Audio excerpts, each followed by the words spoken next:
Hello, everyone, and welcome to our round six coverage of the 2022 FIDE Candidates Tournament. My name is Fiona Stein-Anthony, and I'm delighted to be joined once again by Grandmaster Irina Crash. Irina, how are you today? I'm good, Fiona. Looking forward to another day of watching the candidates with you. We got Naka playing Ding Liren today, two players who drew from very good positions yesterday. And now we're going to see if one of them can get the edge against the other.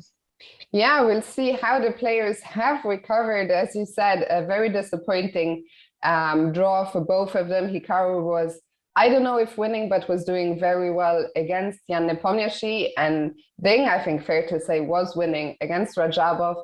We already have plenty of moves here, and it's yet another Italian game, a gioco piano. We've had plenty of these already, not in this tournament, but lately it's been all the rage. So let's go from the start and see how we got to this position as the players are blitzing out all their moves.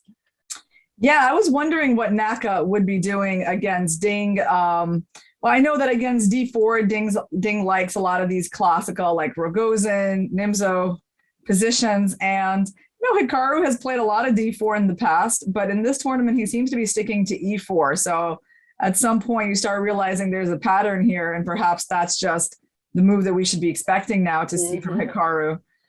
This is not the kind of knight f3, b3 stuff that he likes to play in blitz on chess.com. There's no traces of that. He's going straight for the main lines.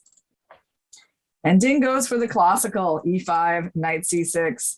We got the Italian game, d3, bishop c5, c3, d6, castles, rook e1, a5. Okay, quite typical move. So I guess white's not going to be doing that sort of pawn expansion on the queen side. h3, h6. Yeah, it's funny how we see all these subtle moves in these lines, right, Fiona? All these like prophylactic moves, like stopping the pins, stopping the pawn attacks from the flank. Knight d2, bishop e6, bishop b5. Okay. Decides, of course, that he does not want to play that structure where the black rook opens up. I mean, personally, Fiona, I never felt comfortable like with these kinds of things for white. I mean, I know it's possible to play these positions, and you can try to prove that this file's not that important, and maybe these pawns are a bit weak.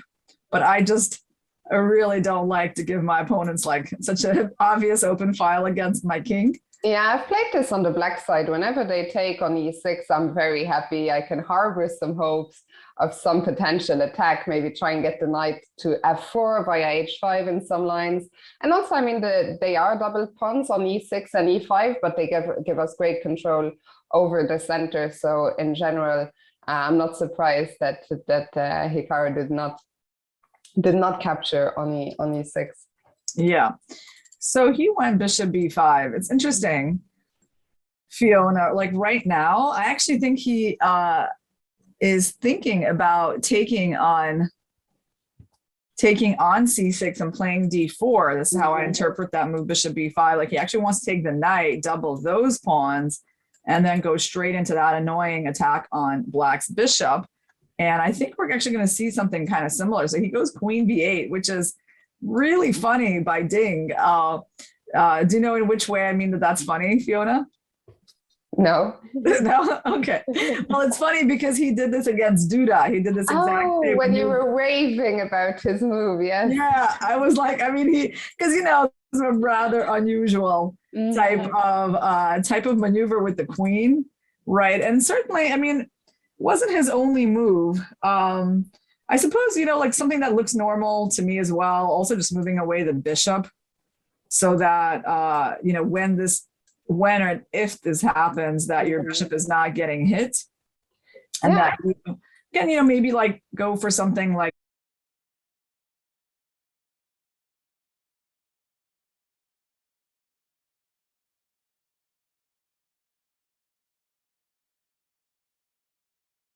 pretty harmonious for black. I would say the pawn here is well placed. It can go to a4. in the future. And, you know, there's play in the B file as well. So I wouldn't say that just because, you know, the structure here is worse for black, that it's such a terrible position. I was actually surprised. I looked at the database and I was surprised to see that Queen B8 is actually the most played move, and by quite a distance. So I don't know if that's a recent development or if Queen B8 has always been sort of the main move here, but yeah, by far the most played move. And now Hikaru taking on c6 is actually the second. The most common move is knight f1. Sorry, knight f1, and I guess getting ready for queen a7, and maybe going, maybe even going. I don't know. I wonder how we're supposed to protect this pawn actually, because we have so many ways, right? Bishop b3 is like the obvious one, but I mean, I suppose you could. Bishop b3 is the most common, but also rook e2 exists. Yeah. And d4 has been played as well, but bishop e3 and rook e2. Like d4 makes sense as well, right? I mean, if they take, we take on c6, and well, if you take like that, I kind of go for this position, which doesn't look too bad for white. Yeah. There is this very interesting intermediate move like that, leaving my bishop hanging, and also like this under threat, which, yeah, that's important to notice. Maybe that's the reason why d4 might not be. Yeah, why d4 is not like that amazing. Popular. Yeah. But so he decides to take on c6 right now. Okay.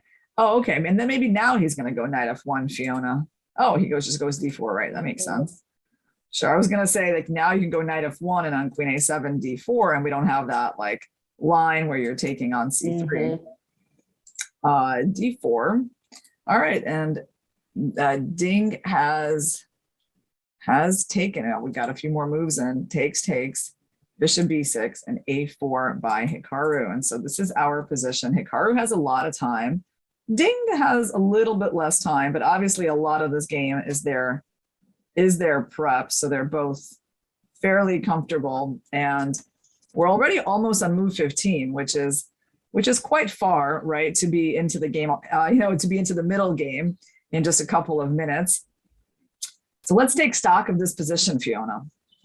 What's going on here? So we got black having the bishop pair as a result of that trade. Pawn structure is quite unbalanced, quite unusual. White's advantage is obviously the space in the center. That's really the only reason white is in this position at all. If it wasn't for that, black would just be doing great. This move a4 is really interesting. It's like basically to stop black from going a4. He doesn't want to like let black get more space there and like fix that pawn on b2, although, you know, the pawn is a backwards pawn anyway, right? So it's not like a perfect pawn even, even though you stop black from going there. I was wondering, what is the plan? For example, one piece that I'm wondering about is our white bishop on c1. I guess the white knight will, if possible, go to f1 at some point and reroute eventually via e3 or g3. But then what's the future for this bishop on c1? Because I guess we'll have to be careful about the pawn on b2. Yeah. So I got a few ideas about that one, Fiona.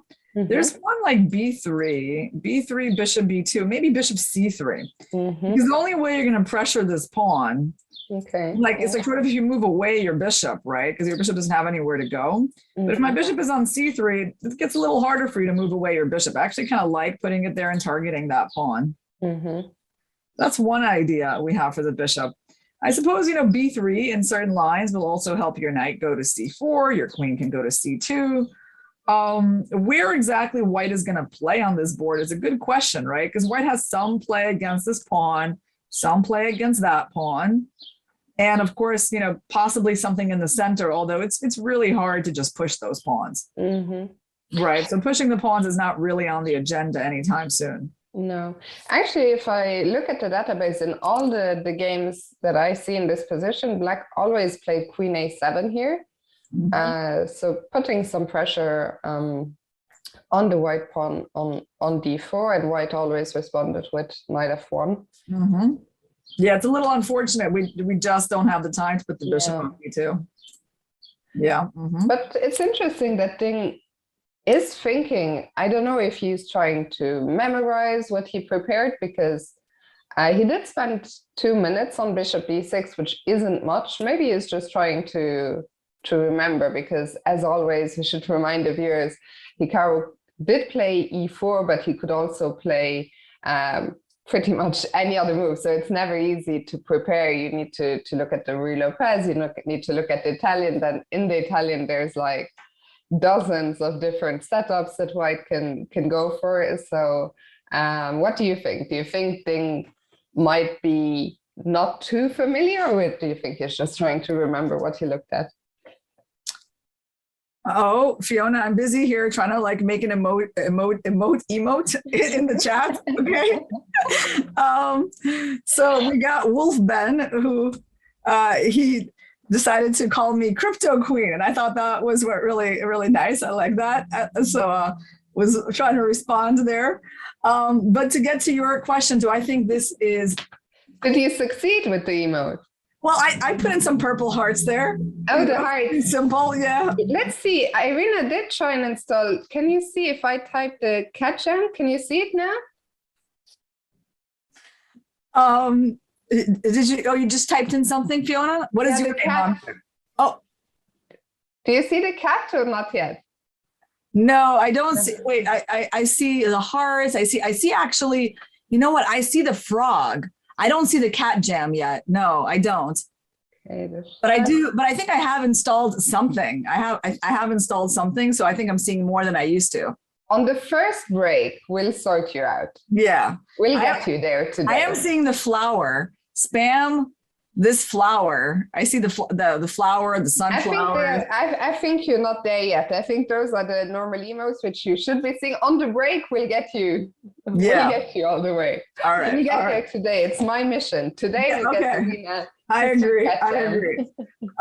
So Fiona, in terms of the preparation, well, you know, we saw yesterday how preparation can work out, like where Nepo thought he was remembering his preparation with this move Queen E4, and then it turned out he was remembering something slightly different and therefore landed in some big trouble. So, you know, of course, these players have probably looked at all of this stuff before, right? But they don't necessarily remember it perfectly. So he's like aware of the ideas and trying to, you know, precisely execute them at the board.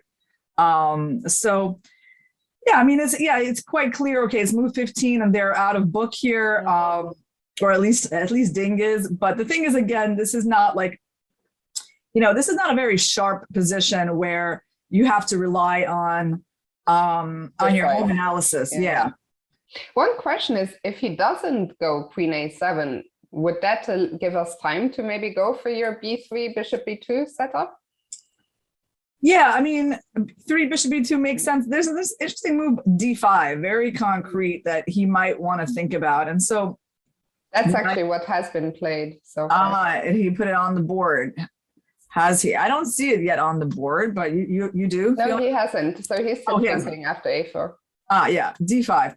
Because the idea is now that the knight has moved away and is not covering E4, I suppose on E5, we go knight E4, right? So we get like a more active square for the knight. And we're actually wanting to undermine a white center with C5, which could really give black the initiative, right? That's a big deal. And I actually find this move D5 quite annoying, Fiona. And the reason is, yeah, I'm not a fan of like where this is going after D5, because white is missing a light squared bishop. And you know, it's kind of well known that you should try to play on the color squares where that your opponent doesn't have. And black has a light squared bishop, so this move makes a lot of sense. He's fighting for light squares. Actually, Ding has just played, and after an almost 10-minute thought, and he didn't go Queen E7, he went Rook E8, and it's actually almost a pity, because I would be curious to see what Hikaru had planned there after Knight F1 and D5, because I think it's pretty clear that Hikaru is still in prep. He's blitzed out pretty much all his moves. So I would have been very curious to see what he had planned there, but we will not find out today, as Rook E8 And Hikaru keeps on blitzing. Rook A3, the immediate response. An interesting rook lift. Yeah.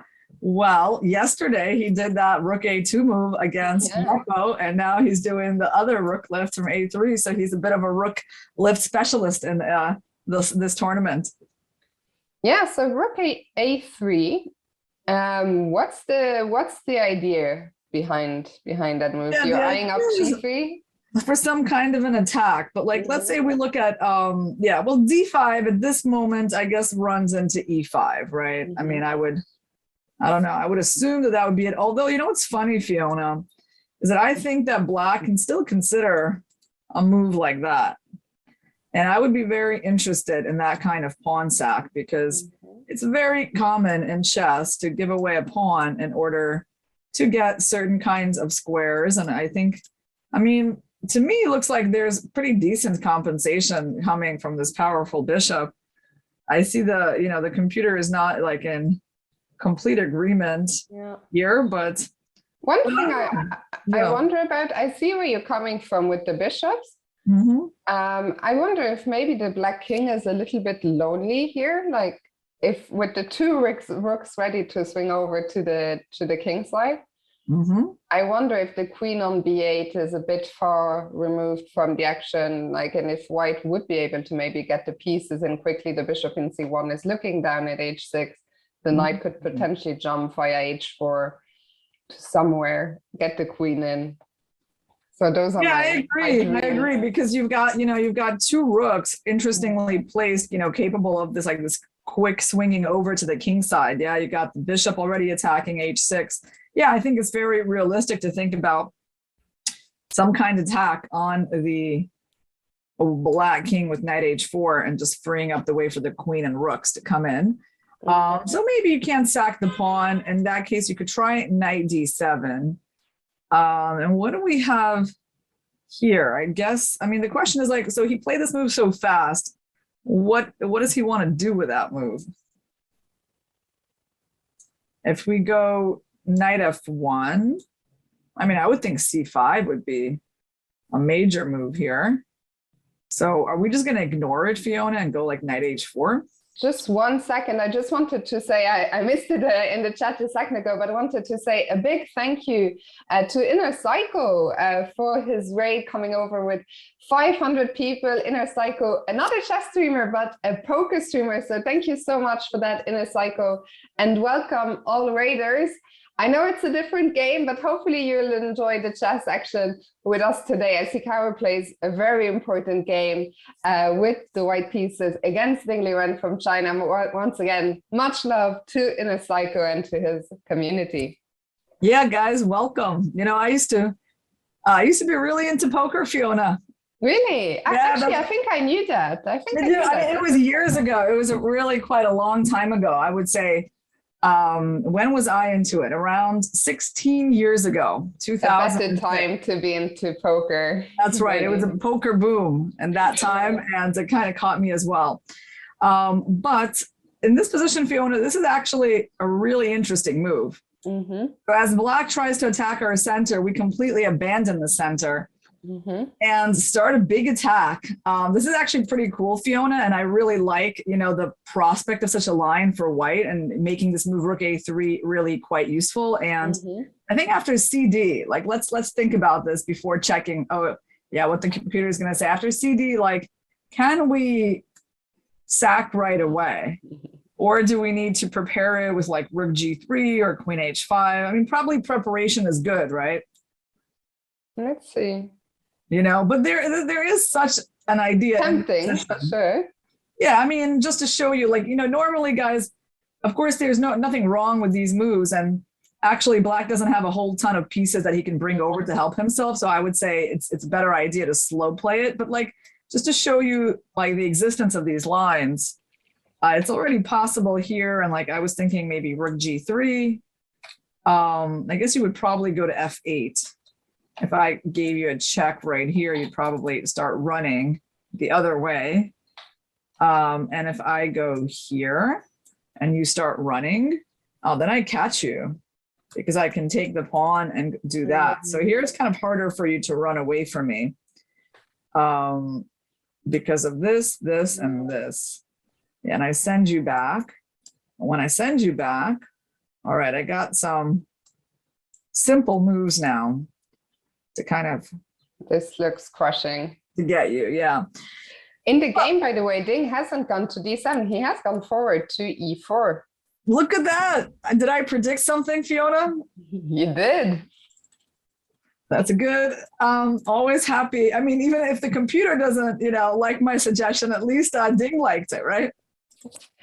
And knight e4, and things are actually getting very interesting here. I'm usually a little bit concerned that the Italian games, we're looking at a lot of maneuvering, but here things could get a little sharper.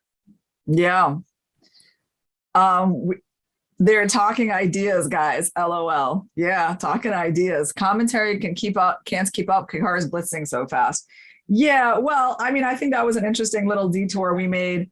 For sure. But wow, Hikaru is blitzing, right? Like, and did he just play, wait, oh, let me just check the last moves. Hold on. Reload the board. Because little details in the move. So he went queen a7. It went queen a7, knight f4. Oh, yeah. He didn't do the sack. No. Yeah. That's why move order, yeah, it's quite important. So he didn't do this move immediately, guys. He went back to this, and then, okay, that's a different story. Yeah, because I was actually a little surprised, yeah, that he went for that pawn sack. Okay, e5, knight e4. Oh, and Hikaru is back. That's why we thought it was the pawn sack. I mean, the knight is literally back in the same square field. Yeah, we just didn't know whose turn it was here. So it was Black's turn. He's not sacking the pawn. And interesting that Hikaru is playing so quickly, right? Like knight f1, I guess he was kind of forced to do that. There's not a lot of good ways to protect this guy. And then d5. So, I mean, still very sensible by Ding. I have to say, like, for example, this is where I really find the computer not helpful at all, Fiona, because I see the first line it gives us is this move by white, which frankly just looks terrible, like, I don't know why anyone would go for such a position where we like trade off everything and then allow, total control by the bishops. I mean, I would be very scared to play such a position with the white pieces. And of course, now as you put in the moves, the computer changes its evaluation and it's really not as positive about this move knight g3 as it seemed to be at first. Yeah, I really think also this engine that we're looking at, especially when it isn't given much time, it can swing very quickly. It says knight g3 and you put the next move on the board and immediately it swings from a white advantage to a black advantage. I think we can trust Hikaru anyway, because Hikaru has not spent time on any single one of his moves. So he probably has looked at this with a slightly better engine and slightly more depth than we can see here right now. Yeah. So knight d2, and what are the options now for black? Do you want to trade the knight? It does make sense, Fiona, because this knight is a very strong piece, right? So it's kind of hard to organize an attack when this knight is controlling squares like that. I definitely understand Hikaru's desire to just immediately trade it off. And tactically speaking, it's good that this pawn is not hanging because white just takes, opens up an attack on the bishop, also protects that pawn. And so that's just not possible for black to grab that pawn. So what is he going to do? I mean, I suppose bishop f5 is like a very simple and decent move. You're right. There could be other things. There's an interesting pawn sack like this, Fiona. Okay, you're determined to give me that pawn. Yeah, this is actually very, very interesting because same concept, sacking the pawn. But here you can even like immediately try to win it back. Yeah, and here this D file pressure seems a little bit annoying. Yeah. I mean, now can we go knight h4? Or is it like, I mean, I know you can take, I know you can take with like the rook and you can like try to trade one of my rooks, right? But I think I still have one more left. It could be enough. The rook g3 you want to go? Yeah, for example. Threatening bishop takes h3. Yeah, this is, you have a little pawn sack. Efficient souk. Oops, a little annoying on f2. Yeah, that probably is giving you enough play, although, I mean, I'm threatening, I don't know, queen f6, actually. Yeah. I'm threatening a lot of things. Yeah, bishop h6. I'm threatening rook g7, I think, is maybe as well. And then like queen f6 is an interesting idea. But, you know, let's say you go here. Yeah, look at that. And here you come. Yeah, it's really possible, isn't it? I mean, a lot of things look good here. Like bishop h6 is almost just completely winning. Yeah. You know, because you can't take it because of the checkmate. But like then you get this annoying move where you sack your bishop, trying to get the queens off the board before taking mine. And if I don't take your bishop, then you take my rook. And so that's a problem. So that's why we have to start with this move. And you know what I think? Yes. I think there's a very good chance that Hikaru had something like this in his prep, that he's seen like lines like this. And I think it can get us quite excited that if Ding, you know, is not super careful in the opening here, that something like this could be on the cards, you know. I think there is very good chances that he's seen lines along this mating attack. Yeah, no, for sure. Well, I think the indicator here, Fiona, is that he played the move rook a3. A4 rook a3 is actually not a random set of moves at all, right? That's the kind of play of someone who knows why this rook should be brought to a3. And so he might not remember everything. You know, I would be surprised if he does, although he seems to have a very good memory from what we can see in this tournament. But I'm sure that he is aware of such ideas. And it is like, it's a very positive development that he's up 20 minutes on the clock. That's great, right? I mean, 20 minutes on the clock with potential of an attack. I am loving what I'm seeing here today. Out of the opening, I think this definitely has potential for us to get excited. So we'll see what does Ding come up with. Does he play the natural bishop f5? What else could he maybe trade? Do you ever want to consider taking on d2? Yeah, the problem is, if you take on d2, what am I going to take with? If I take with the bishop, you might even consider taking my pawn on d4. Yeah, I certainly would. You would consider that, yeah? I would consider that. So maybe I should take with my queen, but what do I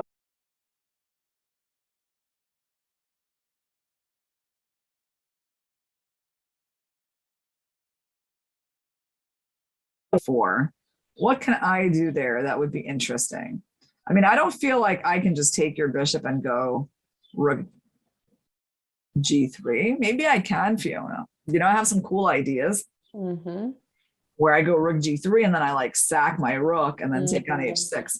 So let's take a look. I see you. Yeah, you're getting the idea there. So like, here we go. Yeah, look at that. The computer agrees with this line, and queen d4, rook g3. And it's a sneaky little threat of rook takes g7. So let's just show why that's a threat. So if black plays even, king g f8 to step out of the g file, we take, and black cannot recapture. Because of the discovery check, winning the queen on d4. So that's a very cute little line. Yeah, because, you know, you don't, well, I mean, you can take with the queen as well. If you want the pawn protected, I would say this is not a bad move either. And perhaps it's simpler, but, you know, there is something to be said for this idea. It's, how they even defend this? I was thinking queen h4, right? Makes a lot of sense. Irina, you know what? Yeah. I have something good for you. Let's leave this game for a second while Ding is thinking. And thank you for the chat for your suggestions. I think you'll enjoy this one. Let's go to Rajabov Rapport for a second. Yeah, I was already like, as soon as you started saying that, I was like, which game did she want me to go to? And I saw the king on D7, Fiona, and I was like, yes, I think it's this one. Wow. So, okay. One thing about this, Fiona, is that Rapport is one of the two players. So I guess we can't be too shocked. Indeed. Let's go back to the beginning and see how we got here. I mean, Rapport, I feel like he's been black every game. I feel like every game we've had some insane Sicilian from Rapport. So he seems to be, well, okay, apart from Ali Reza, who played the Najdorf against Nepo, yeah. Rapport seems to be the only one so far who is willing to play the Sicilian, and he's doing it consistently. Yeah, he really has. I think he's played it, and everyone has played E4 against him, if I'm not mistaken. I mean, at least we saw those three, the first one that almost went wrong against Duda, and then the one against Fabi, was it, I think? Yeah, Fabi yesterday. Yeah. I think you could get a special award. I actually think, I think there should be an award at the candidates, like maybe an extra like 20,000 for like someone who plays like the most fighting openings. What do you think? Yeah. I really think this, like, it makes sense because, I mean, something for the viewers, right? Like how many of these like E4, I mean, I'm not saying E4, E5 is not interesting. Like I actually like Hikaru's position, and I think that he's going to get attacking chances, but I think there should be a special prize for playing the Sicilian. I like that idea. I like that suggestion. Maybe FIDE could even turn it into a money grab. You could call in to give you a vote. Yeah, we can like basically crowd fund the most exciting opening choices. I think that would be really cool. Like, like let's say Rapport, right? Or let's say someone who is not in the contention for the first place, and maybe they just want to make some extra money, right? And maybe they're even playing someone who's in contention for first place, and we can have our input into what opening they do. I think that would be actually pretty cool. I don't know. I mean, you have to think about how it affects like the sort of the integrity of the tournament. Yeah. But I think the idea is kind of appealing. I mean, it's kind of out there for a candidates tournament, but I like the way you're thinking. Yeah. All right. Okay, so let's see, which Sicilian, how did we get to this crazy position? All right, so Rapport going for E6 as he has previously. Here we go. Yesterday he played A6 against Caruana. Wow, he sticks with it, and he goes... No. Did he go A6? Yeah, he went A6 instead of Queen C7, right? He had this unusual move order, and Caruana did G4 after, I think. Exactly, yeah. Rajabov, I guess, is prepared. He goes for this move. We talked about that yesterday, Fiona. Like, that's sort of the most obvious move that Caruana didn't want to play into.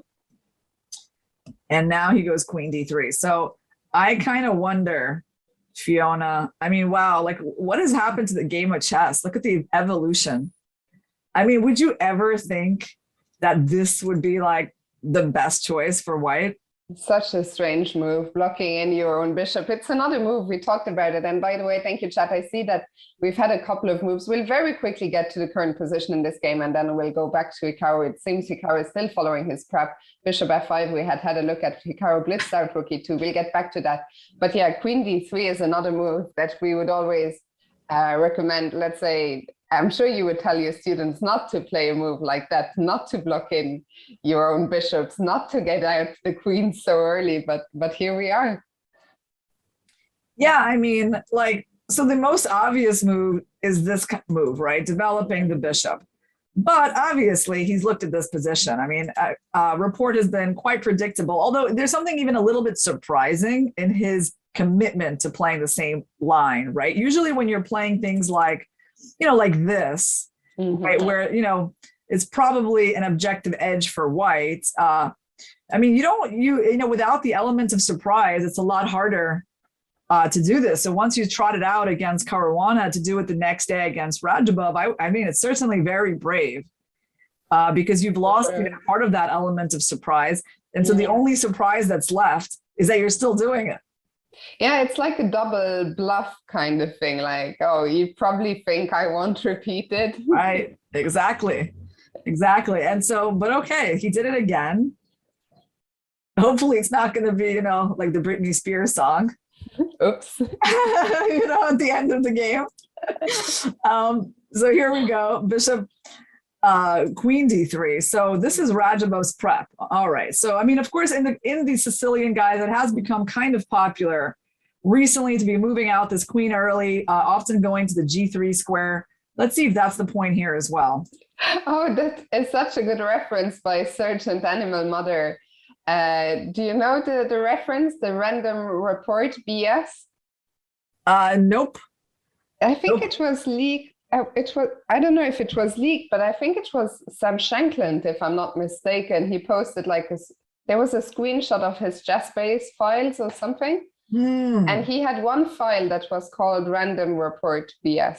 Yeah. Oh, really? That was that from FIDE or? No, Sam Shankland. It wasn't. I don't know if it was leaked or if he just shared it. Like, I don't think it was a leak. Maybe he just. Wow.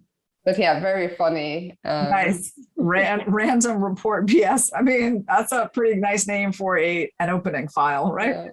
Yeah. I would like to see that. Get some good ideas for the openings, I guess.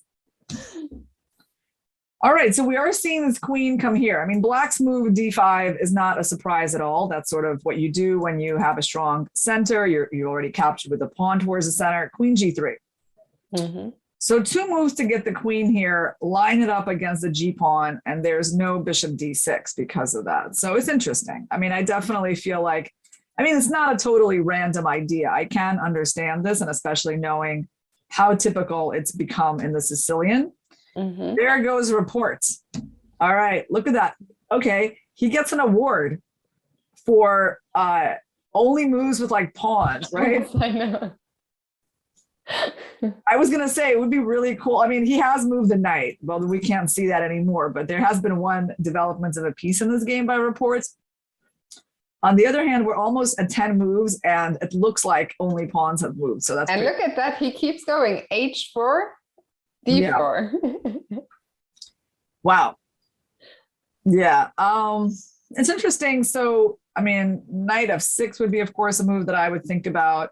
It's such an unusual position that it's quite difficult to really evaluate what's going on here. You know what else I'm thinking about, Fiona? Mm-hmm. I was like, he really seemed to like that g6 move against Duda. Yeah. Should he go there and try to like fianchetto the bishop? Because it's kind of an interesting square for the bishop. Yeah, I agree. I mean, this looks interesting for sure. Yeah, I mean, it's not completely. No, it's not completely insane. It's better here than it was in the game against Duda, that's for sure. Yeah. So okay, he went d4, knight b1. By the way, Rajabov, you know, even though he kind of consciously went for this line, is the one who is much lower on time. Yeah. Rapport is still in his, you know, at least mostly in his prep. Mm-hmm. E5, knight e4. I mean, queen f3, queen d5, bishop d3, bishop b4. Okay.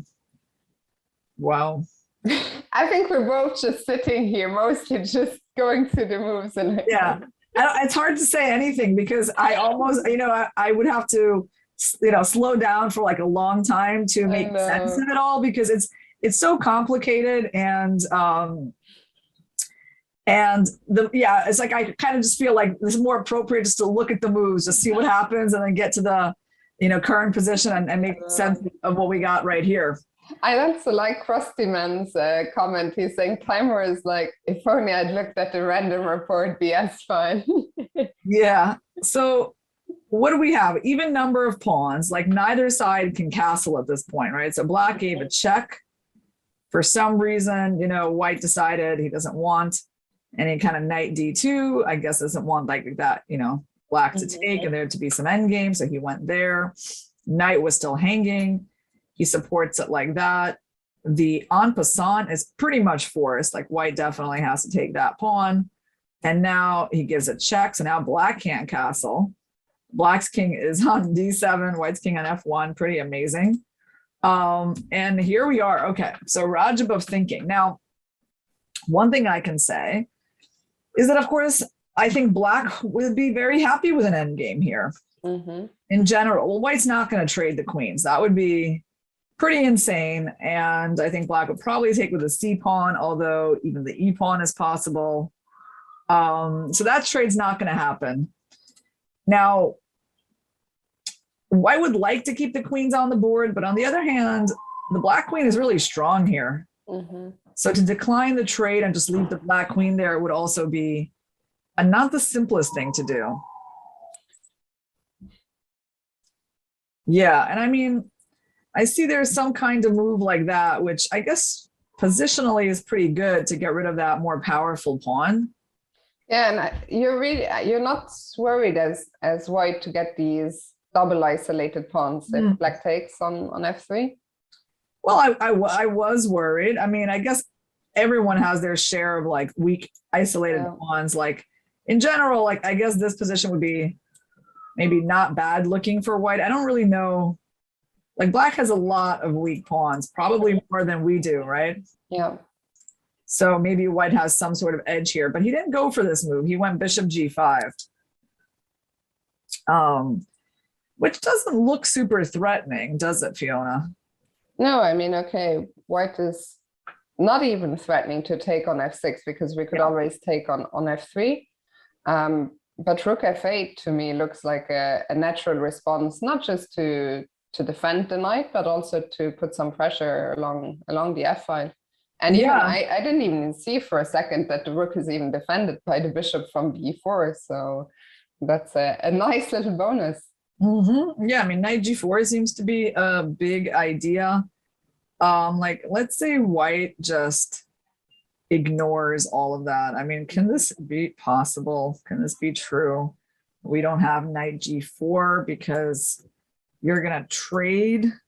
Let me take with a check and ultimately win my bishop. I guess that's the problem. So like at the moment, I can't really make this move work. Yeah. Because as nice as this move looks, weird. Check. Yeah, maybe I should notice that. But as nice as this check looks, like it's probably not so dangerous. Although you do get a lot of pawns. Like I think this is still something to look at. But I mean, here, back, take the rook. Actually, you can also pin me on the back rank. I mean, I wouldn't say that this position is like super clear. The good thing is that the knight is defended. Maybe can white do something like a4 and rook a3, get the rook out that way? Perhaps, yeah. But yeah, I mean, it's not, I mean, if I was white, I would be a little bit afraid at least of these central pawns that they just go rolling. Like yeah, like if you go a4, e5, rook a3, e4, just keep going. Yeah, and maybe a computer can claim, I mean, even here in this position, we see the computer says there's one move and one move only. So maybe for a computer, this is fine, but for a human, would not necessarily want to be white here. Yeah. Fiona, like, can we go back for a second? We'll come back to this game, but like, let's just take a look at Hikaru's game because he's playing, apparently just continues to play at such rapid speed, which is amazing that he's that far into his preparation. So we last saw this move, move 18, bishop f5, and then he still goes like, so bishop f5 makes sense. It was really the most solid move out of all of black's options, just improving the bishop and supporting the knights. And, if white takes, you take with the bishop. It's a good piece there. And then he goes rook e2. Wow. So really fast. No, this is not a very obvious move at all, is it? No, it really isn't. And what is it about? I mean, I guess it's all about the f2 pawn. Prophylactically defending it. And wait. Oh, yeah. I guess Fiona on, it's also about something about stopping bishop d4, because now on bishop d4, what would we do? Knight takes e4 or no, but knight takes e4. Yeah. Is it about having rook d2 in the end? So like after bishop takes d4, knight takes e4, and after you take, it's kind of amazing. And after in this position, right? Well, yeah, I guess you also have, it's rook d2. That's what it is. Because, bishop so deep. It is deep, yeah, because bishop e3 runs into c5. Like you can protect your knight, but you're still going to lose your knight. And then black was doing great. But rook d2, you break the pin, protect the knight, and then c5, your knight can simply move away. And capture the bishop on f5. Yeah, it's pretty cool. Wow. So rook e2, is actually a prophylactic. But now they are suddenly both blitzing. Like this game is so weird. Like they spent so long, but after he spent almost 10 minutes on Rook D8, but then he blitzed out C5. He blitzed out C5. C5 at least is a pretty easy move to make. Yeah, it just looks, I mean, like positionally, it looks so sound that part is not that surprising. But yeah, I mean, I would say Rook E2, it is quite a deep move, guys. So basically, that's how he's choosing to protect that pawn and also this pawn, right? So it does make sense to me. But of course, the question is, does white really have anything? Because, you know, from like a big picture stance, right? Black has two bishops. Black has this constant break with C5, pretty good pieces, pretty safe king for the moment. And so, you know, as tricky as Hikaru's move is, like, is it really enough to change like all those underlying factors that, you know, basically point to the fact that Black's position is very sound here? Yeah, I think one of the points that I was reading in the chat, and I think it's a good point, someone was saying, I've missed it, but someone was saying that it's great prep but by Hikaru, but that Ding has found, oh yeah, Benjamin Hussa was saying, it's all Naka prep, but Ding has found the right moves. And sometimes that can happen in chess. I mean, you prepare this line quite deep, and if Black doesn't find all the accurate moves, you have something. But if the opponent finds everything, then sometimes it can just lead to equality, basically. Yeah, I mean, I do feel that white still has an initiative in the current position. So Black got in this move C5, which makes a lot of sense to trade off, you know, the doubled pawn, but it came at a little price, and the price was giving up that bishop in the trade. It's another kind of question, you know, could Black have taken with the knight? That's kind of a separate question, but he took with the bishop and white grabbed it and then put the knight here, which, you know, at first glance definitely looks quite nice for white because the knight is excellent. You're getting a tempo on the bishop. The pawn probably can't be taken because of the simple bishop F4, right? Then you're going to start losing material. You know, unfortunately, I still don't have Rook G3 because of that powerful knight. That knight is annoying, but I have. Yeah, I was also thinking of ways to remove the knight, but it's not so easy to get that knight out of there. I mean, because if I go there, then I still will never be able to bring my Rook to G3, right? So obviously the very important part of what Black's position is that excellent knight. So let's say he goes. So how much of a threat is this move, taking like to attack that pawn?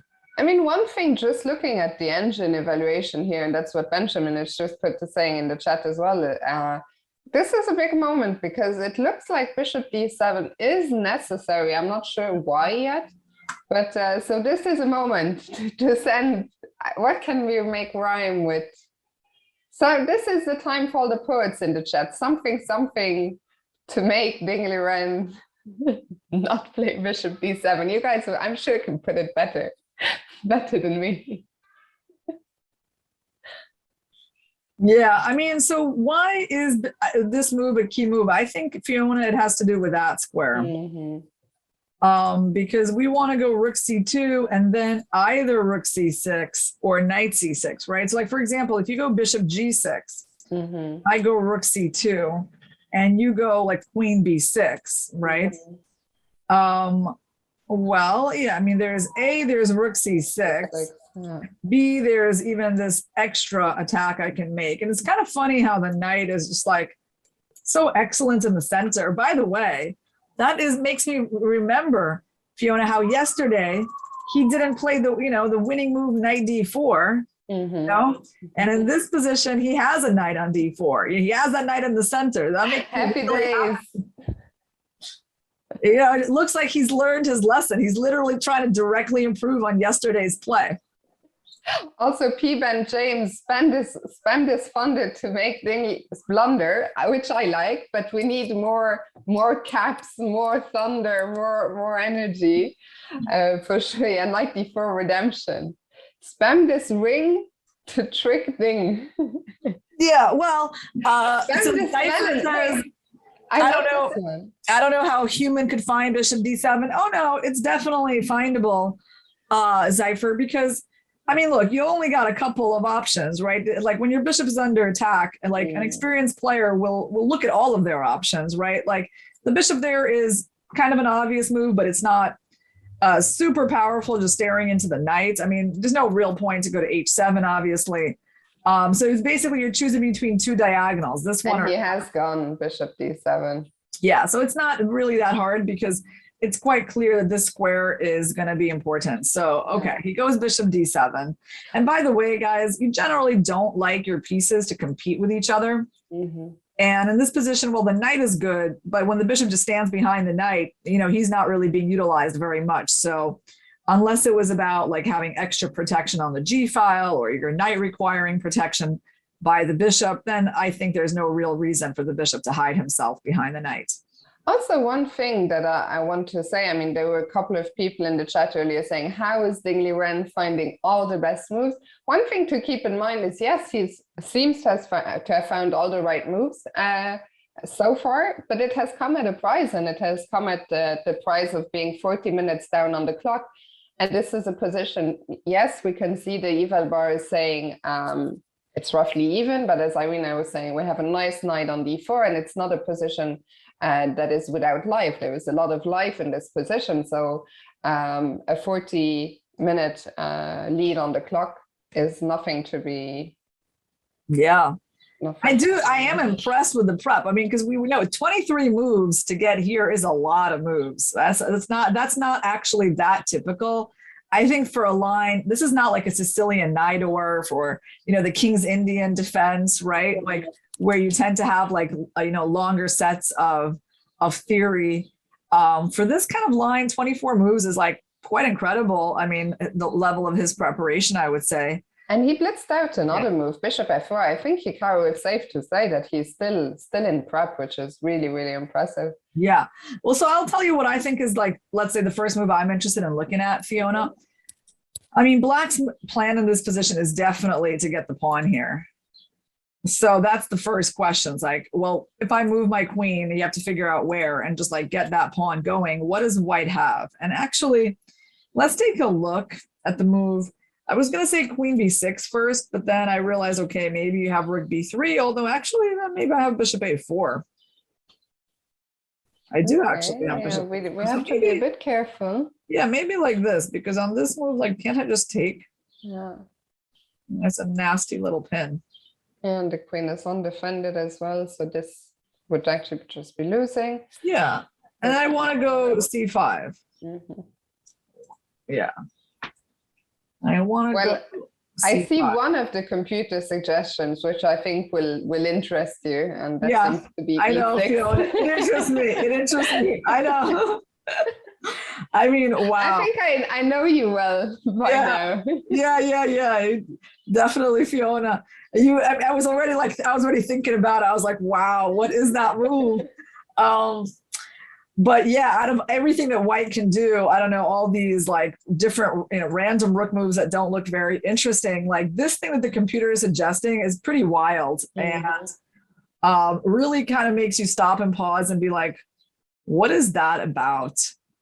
Because I mean, yeah, I can understand, like, first of all, it's already pretty crazy, this idea, like just positional pawn sack to like get that square for the bishop so you can point towards the king.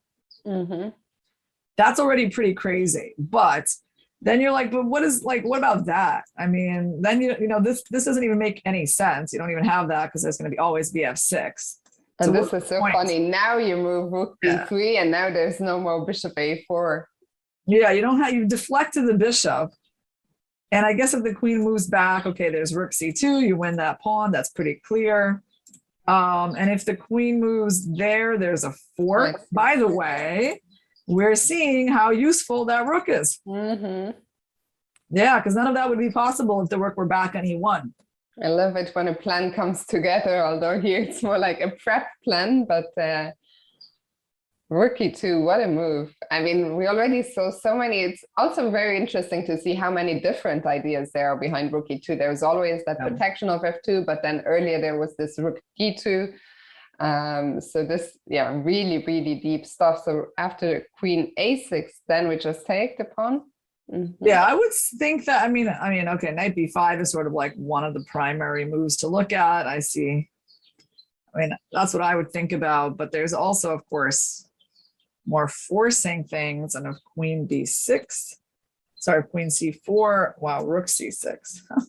It's amazing, kind of like concept. So, you know, that rook is just doing such amazing work in this game. By the way, someone else who's doing amazing work in this game is the chat. Irina, let me ask you, which of the spams do you prefer? Spam this wing to make ding. Wait, where spam this chicken. Wait. Like, I want to catch it. Spam this floppy to make ding sloppy. I like a lot. I like that. Spam this floppy to make ding sloppy. That's a good one. Spam this whack to force ding to sack. Wait. Which one do we also saw? Spam this arson to make Hikaru versus Carlson. I love that one. I love that one because that's really the goal, isn't it, guys? To get that's the end goal. Naka Carlson, yeah. We do want to see that. To make Ding lose his king. Spam this pineapple to reduce the China skill. Wait, Tim's pineapple. Yeah, I didn't get that one. Yeah, that one doesn't rhyme as much, right? Spam this wing. Doesn't rhyme at all. To make Ding lose his king. That's a good one. What's a flopper? Oh, spam this Macau to make spam this Macau to avoid, what is it, avoid a draw. I think we saw that. To avoid a draw. Macau. Okay, Macau. I don't know how you pronounce it. The Macau and draw. Unfortunately, it's very difficult. I sympathize. It's very difficult to rhyme with the bird with that Macau, right? And this chicken to run Ding's clock. What am I missing in that one? Yeah. Where I must be missing. Send in your prime to give Hikaru time. Hikaru doesn't need any time, Crispy. Hikaru already has all the time, but spam your prime to get Ding even lower on time. Spam this whack to force Ding to sack. Oh, it ain't the chicken. I get it now. Okay, don't mind me. Nice. Spam this juicer to make Ding's position looser. Yeah. Pizza Racer, shout out to Pizza Racer, who's using my own emote. Spam this hair to make Hikaru show his flair. Oh, nice. Good one, Pizza Racer. Nice. All right, so we had our little poetry break. Macau rhymes with draw. Does it? I don't know. Macaw. What's a macaw? Let me Google. It's a kind of a bird. It's like I think you find it in the tropical regions. You're not going to find a macaw like it must be pronounced up in New York, Fiona. Okay, let me see. Pronunciation. Practice. No, how can Spam this tuna to give Hikaru Fortuna. Nice. Apparently it's pronounced macaw. Macaw draw. Macaw. According to Google. Yeah, but it's hard to make it's hard to make that rhyme. Spam this Charizard to make Ding's game hard. Charizard. Okay. Yeah, that one's a little bit of a stretch. Yeah. Yeah, a bit of a stretch. Are there any macaws in Macau? Okay. So let's see. Ding is still thinking. Yeah. Spam this juicer to make Ding's position looser. I like that. I think my favorite though is, wait, what's the one? It's the verse. To verse Carlson. What is that one? The arson. Arson. Spam this arson to make Hikaru versus Carlson. Yeah, that's the winner. That's the winner. Do we have a special prize, Fiona? I'm sure we can arrange something. Irina, meanwhile, we're 1 hour into the games, and I think with Dingley, I'm still thinking here after Bishop f4, this is a good time for us to take our first break of the day. But a very exciting game on our hands with Hikaru seemingly still in prep. So plenty to look forward here. Don't go anywhere, and we'll be back in just a few. And we're back here with round 6 of the candidates tournament. And Irina, we've had one more move since we left. And that is, well, actually, as I speak, Hikaru has just made his move, his response. But we saw Ding played queen e7 here after bishop f4. Yeah, queen e7, very sensible move, trying to prepare c5. So we were looking at, this is the move we started with, but definitely queen e7 looks to be like a safer move for black because it doesn't allow the queen to ever be attacked by that rook. And Hikaru immediately answered with knight b5. So, well, I mean, it makes sense. He knows this move is coming. He knows his knight is going to be forced off that square. So he just leaves himself. He attacks the pawn. He kind of opens up an attack on this pawn, which I think is actually a threat, although you have to calculate a bunch of things related to the rook lined up with the queen and that pawn move. But I do think that like this and that is likely a threat already on the board. And the most obvious times, by the way, almost 1 hour up on the clock now, Hikaru. Yeah, I mean, like they've made a lot of moves. So the funny thing is that Hikaru has so much time, but Ding is not really in time trouble. I mean, he's only got to make 15 moves in 56 minutes. So it's not like he's not playing at a slow speed, objectively speaking. He's just kind of playing at a slow speed compared to Hikaru's preparation. Exactly. So knight b5, and sorry, you're just talking about some of the threats we have in this position. Yeah, so knight b5, I mean, I suppose this is the most obvious move, taking it, right? Taking it and opening the rook. Of course, it also opens up white's rook, but white's pawns are double. Like, how much of a problem is this really? And I mean, queen b4 seems like a very obvious move to try right here, like attacking a bunch of white pawns. Wow, now we see this trick again. Yes. E6 is always there as soon as you leave the pawn on c7 unguarded. Like, it's kind of nice because we actually get to save the pawn, and I don't know like what the computer is saying here, but it does actually start to look quite nice for white once you can get the pawn to b6. Like, unless there's a tactic, are we missing something with knight f2? Like, if b6 is there some sort of a knight f2, there actually is, right? That's the annoying part. Tactic time. And we cannot capture with the rook because of rook e1 check.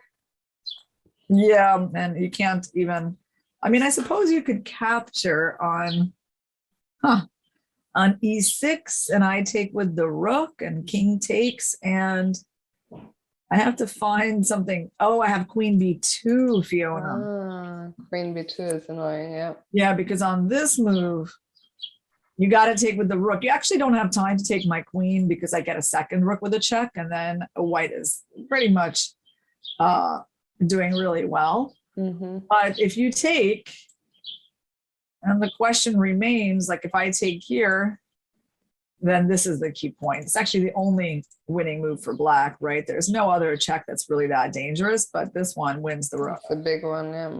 Yeah. And then what, Fiona? If we go to g1 and you take, and oh, so sad, we cannot promote our pawn. It's actually pretty close, but unfortunately now they give us a check, win the bishop. Lots of double attacks in this particular line. So we have to watch out. Yeah, unfortunately that we cannot play b6 in this position. So we have to do something to stop this idea. What can we do? This is a pretty neat line. I have to try to understand what this move is, Fiona. It's a mess, Irina. What is that? Because if I play rook takes e6, what are you going to do? I mean, you're going to have to take with the pawn, but it just makes no sense. Oh my goodness. I think the computer is suggesting an insane perpetual check line after rook e6. Oh, I think I see it. Hold on, Fiona. Hold on. I think it's knight g3, rook takes e6, and queen e1. That is sacking the queen. That's so amazing. That's right? Insane. Let's show that line. That is crazy. Look at this line, guys. Knight g3, Okay, I mean, opening up the attack on the rook is pretty obvious, but the question was like, what happens when the rook takes the rook? Because, I mean, the knight is still hanging. I didn't really see a point to taking with the pawn. I mean, it does attack the white queen, but it just like makes the knight purposeless on g3. Yeah. But the idea is this, and it's so beautiful. Sacking the queen, not even taking anything on that square. And then you make this perpetual with a rook and the knight. This is crazy. Yeah, unfortunately, you can't checkmate them. If your pawn were there, it would be even stronger, huh, Fiona? Yeah, Then you that would be nice. But here you cannot checkmate because the king takes the knight. So it ends in a draw. Well, how likely is it that we're going to see this line on the board? It's not super likely at the moment. I mean, there's a lot of things that can happen before that ever appears. But I do think bishop takes knight is like sort of an obvious move that Ding should be looking at. What do you think? There's another interesting line at Fiona. Did you fix Irina's? No, we worked on it, but during the next break, I think now we've figured out what the problem is. So on the next break, hopefully it will be fixed. I saw an interesting comment in the chat. If Ding goes c6, Hikaru will probably sack the rook. Yeah, so but by the way, I did see that. I did see the whale. Did you fix Irina crushes emojis during the break? There is a whale there. Am I supposed to be seeing that whale or not, Fiona? Because if it wasn't working, would I still see the whale? I think it's just a normal emote, unfortunately. Oh, just a normal emote. I was all excited that I was seeing like a special kind of whale. As long as you don't see the cat jam, can we get a cat jam spam for a second? Yeah. As long as you don't see the cat jam, then we still have work to do. Yeah, I think I still don't see the cat jam. No, I don't see the cat. No rat, no cat. No. Okay. Next break we'll do it. We'll fix it for sure. Yeah. So I bet, Fiona, you wanted to tell me about this line, huh? Yeah. This is pretty insane as well. I mean, wow. Well, I guess it makes some sense. Actually, it's all his prep, Fiona, because otherwise, like, why would you actually play there if you thought they were going to play c6? Like, you can't even go knight d6. Yeah, knight d6. Black could just take it, and the rook on e2 would be hanging behind. So the good news, well, for Ding, he knows that if he goes c6, rook e4 will be played. I don't think, this line is insane, right? So you're sacking the exchange to get your knight in. So, I don't even know if like white has any advantage here because like, do we even have to move the rook? Like, is the rook really under threat? Because it seems kind of equalish. But I suppose, let me just play my move here, bishop e6. What are you gonna do? Like, you can't take my rook. So you're just bringing in those pieces, huh? Yeah, still dreaming of that king side attack. Yeah, the knight is powerful. So it's not actually about really winning their rook, is it? Because black can never, unless black just takes our knight, they can never really kick it out from e6. Yeah. Now this is very interesting. But I would also have some questions, Fiona, about, so if rook takes e4, pawn takes knight, like that also makes sense to me as a move for black. Okay, we have to move the rook. d4 looks like a natural square. Yeah, you can't go stacking rooks, right? Like there, I take there. It's just g6, and there's really not much, Yeah. Okay, so I got to move my rook, and I guess you're trying to say you still have an attack, but yeah, the good news is like you can't really go bishop f5 because I can just take your pawn. Also here I haven't given up any material, right? So yeah. So let's take. Well, you've given up here. You've given up this guy, but it's but can I take d5 in the worst case? Or you're probably not going to want to do that because of this kind of stuff. Yeah, I don't want to. You're right. I don't want to take it. So okay, let's continue with our same old plan, rook g3. Yeah, it's amazing how even with so few pieces left on the board, white is still conjuring up an attack here. Yeah. So right now we're threatening this. Yeah, and probably the king has to step out of the g file. And now how do we continue? Queen h5 looks like obvious to me, but are there better moves? And like, what are you going to do on Queen h5? Like, I guess, what's your threat? You want to take on g7? Yeah, I want to take on g7 at some point, and then just bishop h6, and actually looks pretty dangerous. So are you going to go like queen e6? I think you're going to go queen e6, queen f5. So let's try that though. So, okay, so now, by the way, like I see the computer looking at this move, and I can tell you, like, if that's what you're reduced to like save yourself in these positions, then this is indeed like very difficult for black, because that's not really a natural move at all.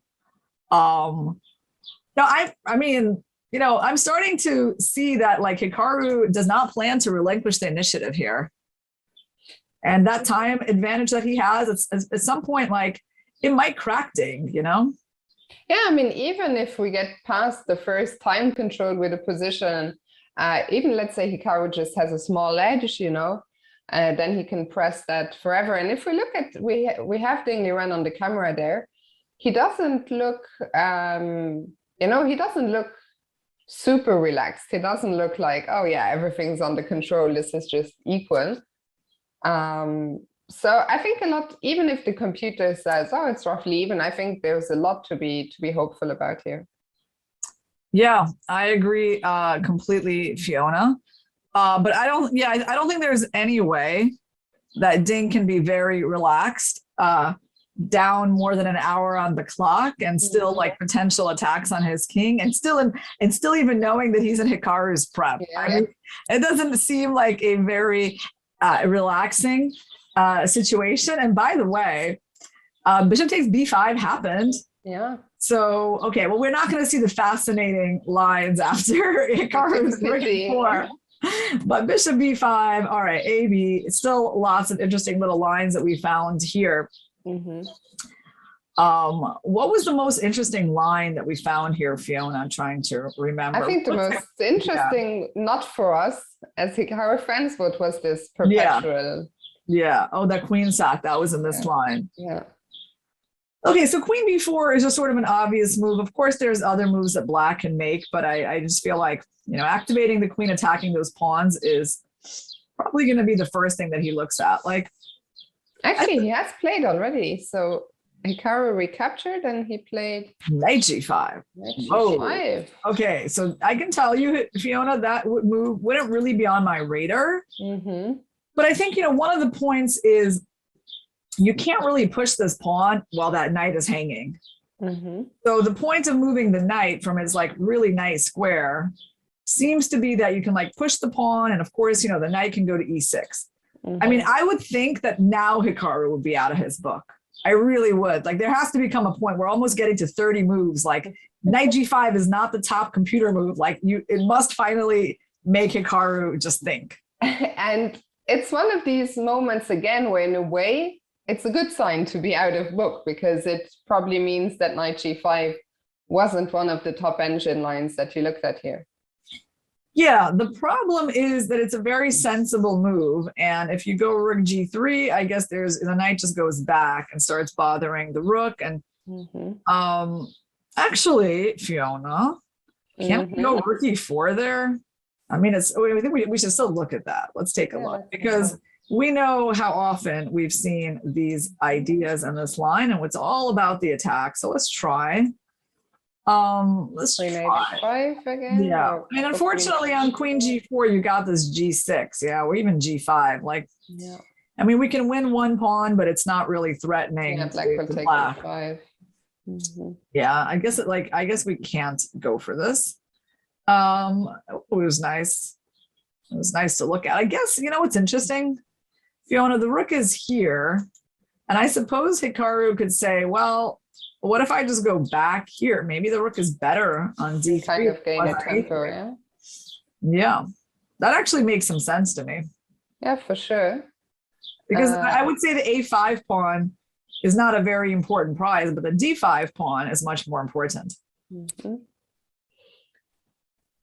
And it's not so easy. I mean, how do you defend this pawn as black? I mean, you can't even defend it at all because I was thinking queen e6, but then I realized there's a little problem with queen e6, and that's that the knight is hanging on e4. Nice tactic there, yeah. Look at that. That would be nice. Spam Not the gonna thunder. happen, but Spam the nice. thunder to make Ding blunder. Yeah. Well, and the same thing happens on queen c5. Yeah. Yeah. Yeah, I like rook g3, and I can tell you, like, I'm not very inclined. Like, I see the computer wants to like look at this move. I'm not very inclined to do that. Yeah, I agree. And because well, the more pieces you trade, and you're going into like this heavy piece endgame, I just don't feel, unless there's something very clear, like I feel like it's so easy to just lose your advantage here. Oh, by the way, we have a certain Grandmaster Benjamin Bach in the chat with us with the prayed.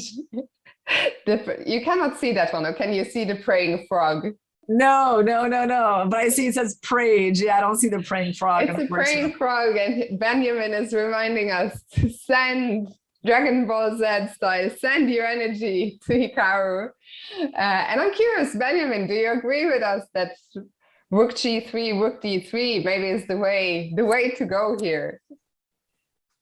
Yeah, I mean, I'm still trying to understand what could even be the point of this giving up the bishop for the knight, and like what white can be looking for here. Because right now this pawn is hanging, right? So you gotta defend it somehow.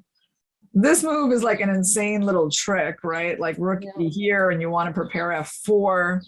I mean, yes. I don't want to go in for these positions. I want the bishop on the board because there's just more of a chance to sack him, right? Or take that pawn one day and promote the b pawn. Yeah, also, I mean, as long as that bishop is on the board, we can keep our hopes of a kingside attack alive. Yeah. Can you imagine anyone playing knight e6, Fiona, just giving away the h6 pawn? I can't. No. I don't see that as like something that Ding should be thinking about. I mean, I get it. The computer has some points, I guess, but that just looks really I'd be weird. Shocked. I'd be absolutely shocked. And we see that Hikaru, he's finally stopped blitzing, and he seems deep in thought. He's pulling some Hikaru faces. I'm curious what you or what the chat read into that body language that we are seeing from Hikaru, who's super focused. Knight g5, probably a move that he hasn't looked at, and he probably feels like there might be something here to get a small edge. Yeah, well, this is kind of how you look when you're finally out of your opening prep, right? Like it's finally time to focus and figure things out on your own. And he knows that like it's probably not the best move, or wasn't one of the top engine moves, and he's trying to see like well, what could be the downside of it? Because honestly, it makes sense. Like Ding's move, maybe not as forcing some of his other options, but you can't really call it like pointless, right? Yeah, for sure. And Irina, just to let you know that it's time to get excited, because like every day we are about to do some giveaways. We're going to continue our fundraiser for Games for Love. So get those credit cards ready, because today we are going to be pushing for 15K and hopefully beyond. We currently have raised $13,000 for Games for Love. So get ready, because we are looking to give away another PlayStation 5, as well as a chess house gift card for $250. So a fantastic, you can buy a fantastic chess set with that. And well, the PS5, either use it for yourself, give it to your kids, or find someone to give it to. But we're getting set up for that. So get ready. And today, let's make a big push. Let's see if we can get close to 20K today. You guys have been so generous so far. So something to get excited for. Yeah, and Per Springer gifted us 3 Tier 1 subs to GMHikaru's community. So thank you very much, Per Springer. Absolutely. Thank you so much. Well, Hikaru is still thinking. I think it's likely, I think this is a good time for the giveaway, anyway, because I think there's a chance that Hikaru will take some time here. He still has an hour 45 on the clock, and he might sense that this is a moment that's quite important. So we see our donation banner is up. We've currently raised $13,021. So let's make a big push, see if we can get towards 20K. We are looking to give away, as I said, a PlayStation 5, as well as a $250 Chess House gift card. So get ready. We'll be starting the giveaway very soon. If you haven't seen one of our giveaways yet, or you don't know what we're raising money for, we're raising money for the charity Games for Love. Games for Love work mostly with children in hospital, not just with children with hospital, but also ensuring their future, giving away scholarships. They're changing over 1 million years, impacting over 1 million years. I always say this, 1 million years, 1 million lives per year. And we're getting soon, very soon, the 10-minute countdown will start. You can see there the $250 gift card, as well as the PS5. And Irina, what's there not to get excited for? Yeah. And we started, actually. The countdown has started, sorry. So we have 10 minutes now. Or has it started? I thought it started.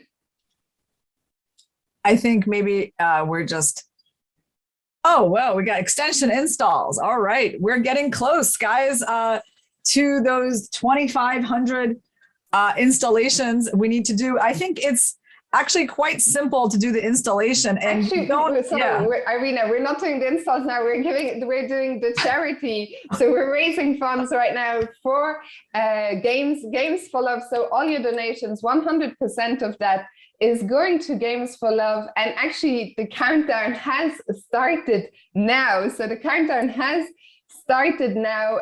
You can enter the giveaway by donating through the link in the chat, so the event soft giving page.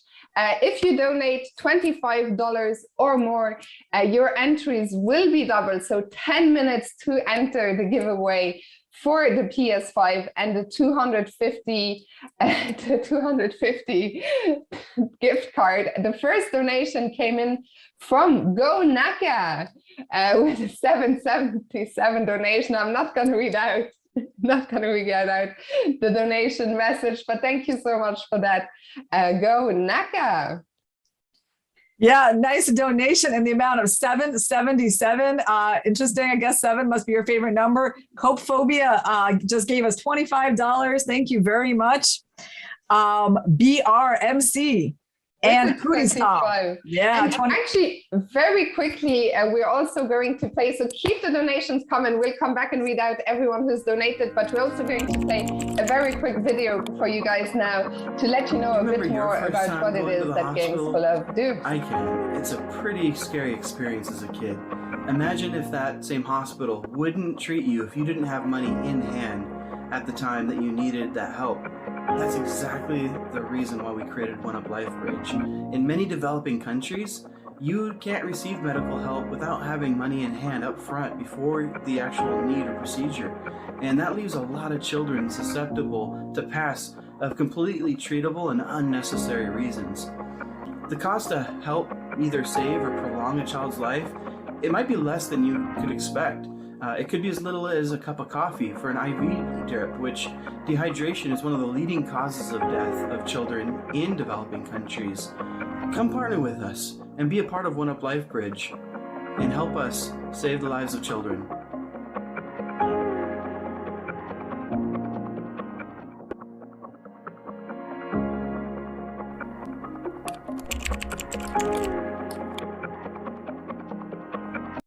And we're back. So those are some of the fantastic things that Games for Love do. Remember, all your donation, 100% of them go to Games for Love. Putty Sump, I think, is where we left it off with the 25. Also, Hingelmeck Kringleberry with the 25. Spam this donation for Hikaru celebration. I'm loving the rhymes. Thank you so much, Hingle.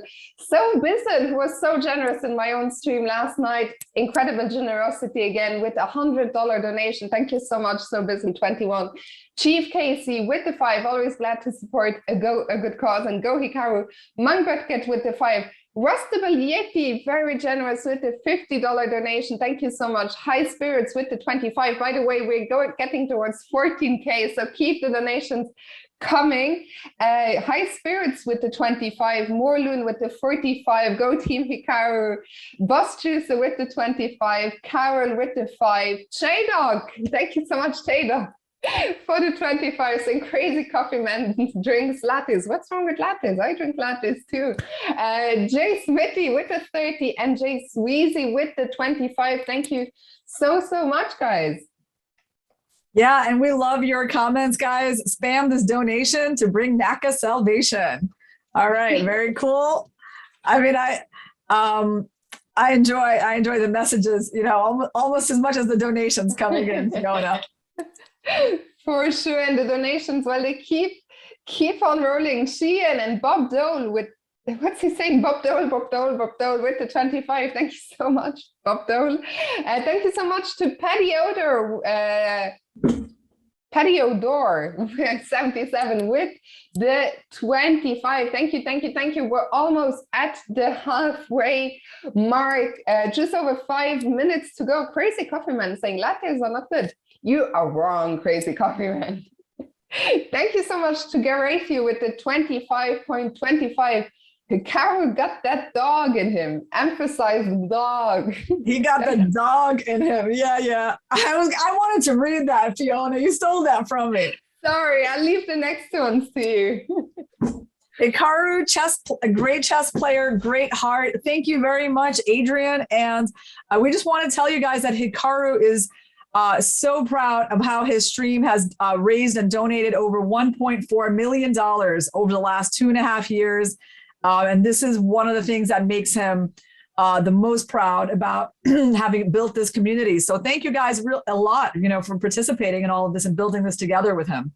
Absolutely. As Irina said, thank you so much to all of you. Over 1.4 million. That's insane. 5 minutes to go. Crispy, another of our super mods. Thank you so much for the $50. OneZerd, I think that's not the first time that OneZerd has donated.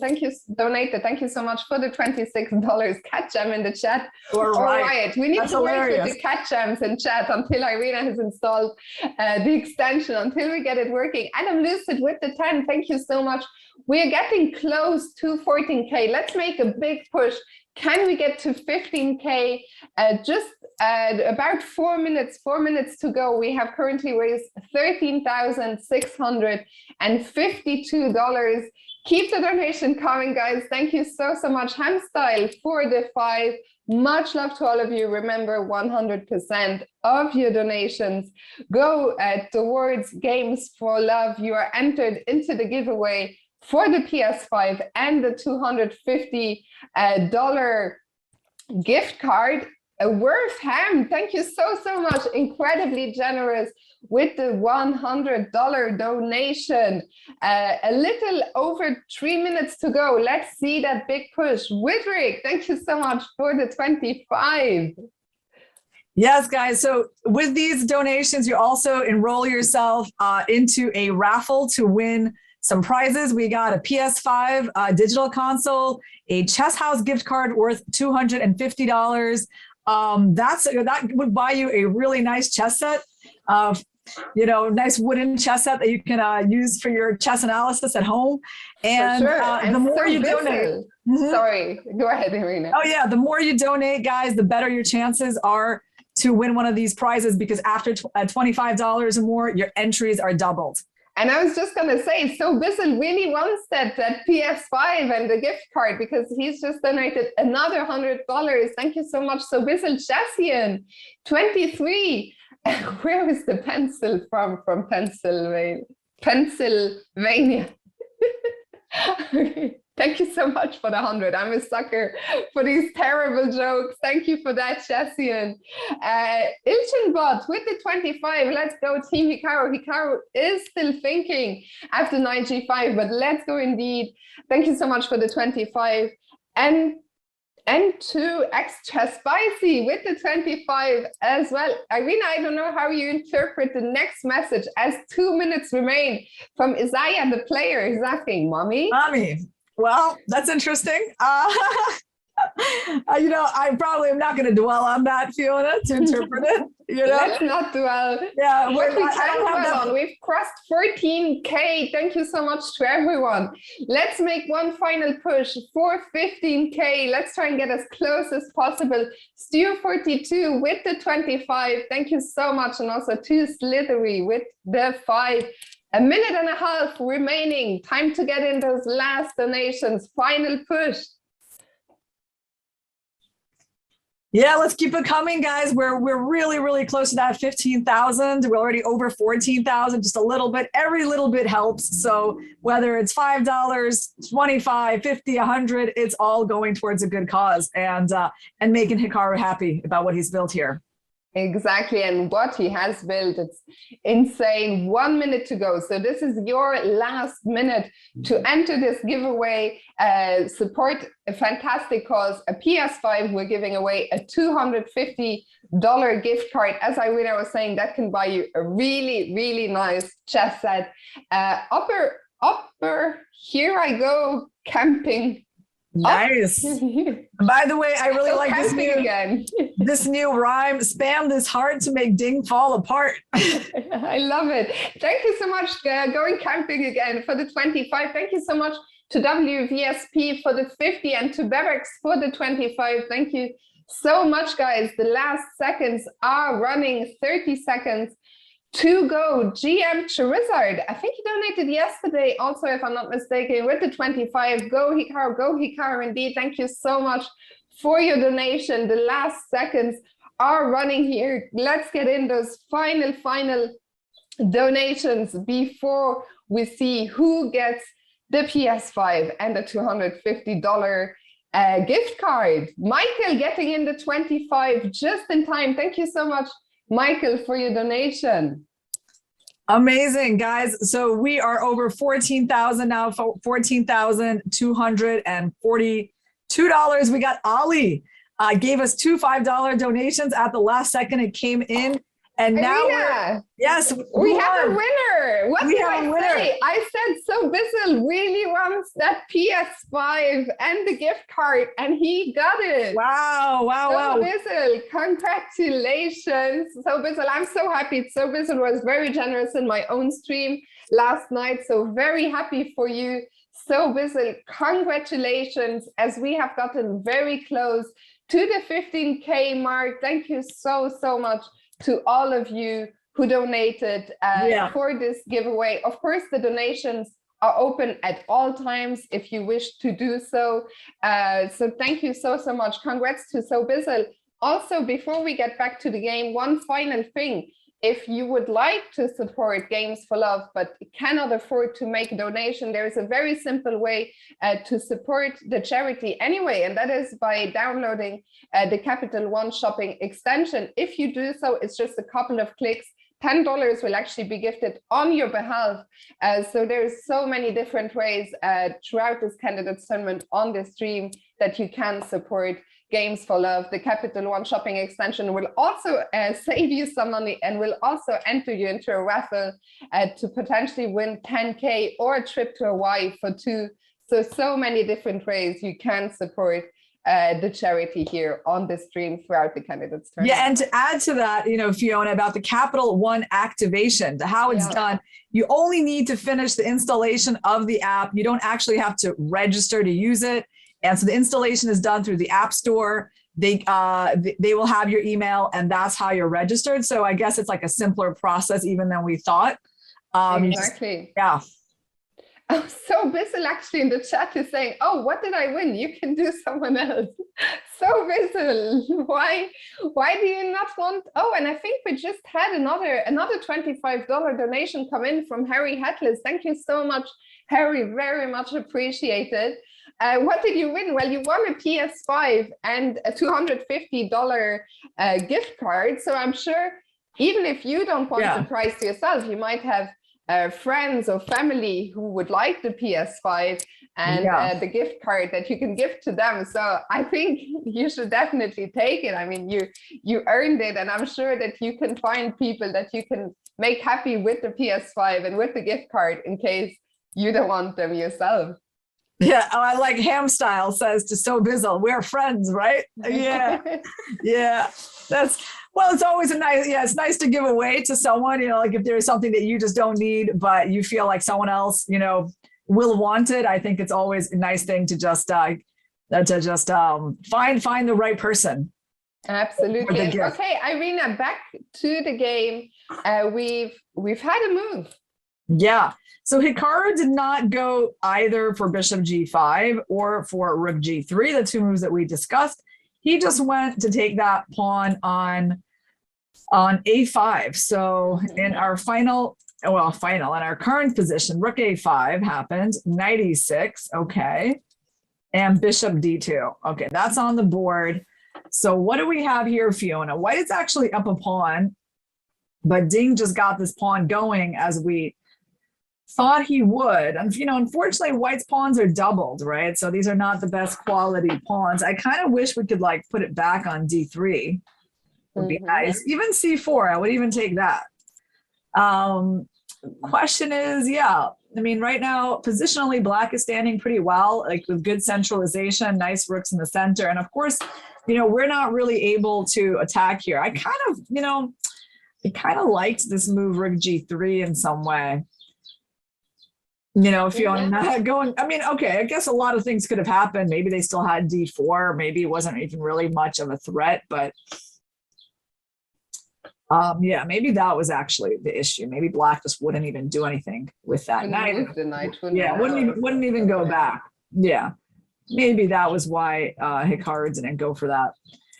So he took the pawn, and here we are, d4, and now it's like quite a different stage, right? Because White doesn't really have any initiative anymore against the Black king. I think we can forget those ideas. White has a material advantage, but you know, Black wants to go like d4, d3, and then maybe bring in the knight even. Okay, so we should be a bit careful probably with our next move. Yeah. Is there anything to be said for a move like rook e4 just to step out of the tempo with d3? Yeah, Dust of Snow says up a pawn and still 0-0 is bad news. Well, yeah, I mean, it is true that when you're up material, but the computer is giving it like zeros, it means that your opponent has great compensation. And that is a little unfortunate. You would, what situation would be good? Not being up any material, but having a better evaluation. Yeah. All right. It's easier for Black to play now, said Zippa. Ideal strategy is to simplify their mutual. Zugzwang. So yeah, well, let's think of a move here. We know that this move is coming. Can we do anything? Yeah, so I was suggesting that maybe we could go rook e4 to just step out of the tempo. Yeah, maybe have ideas of rook g4. Maybe we still can actually conjure up an attack. Yeah, I like your persistence. I was also thinking that. And we're going to go back to a3 like nothing happened and back to g3, Fiona, you know? Of course, Black will play, you know, d3 to block things off. But actually, I do have to wonder, Fiona, like why the move queen g5 is not, queen h5 is not possible, because it looks very normal to me. Wow, but the computer just laughs at. Knight c5, and maybe there's a problem on b3. And there's also a problem with that. So basically, you're saying on rook g4. Hikaru has made a move already, actually. He's got rook a3. Rook a3. Yeah, okay, well, that's good. I mean, I think the rook is doing nothing. Protecting the pawn is not a great job. So rook a3 makes sense.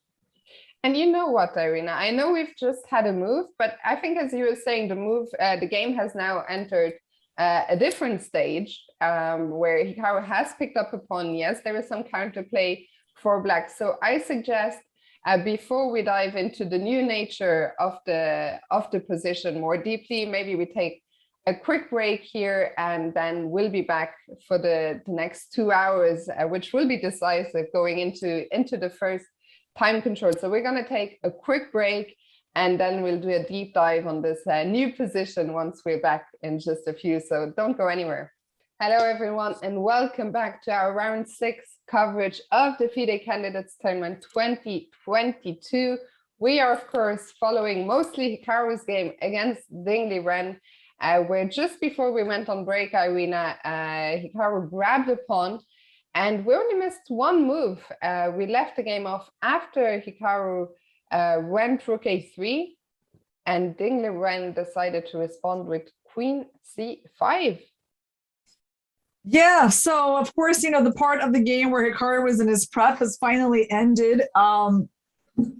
This pawn is under attack. It's quite difficult to defend that doubled pawn. I'm not even sure you would really want to, Fiona, defend that pawn.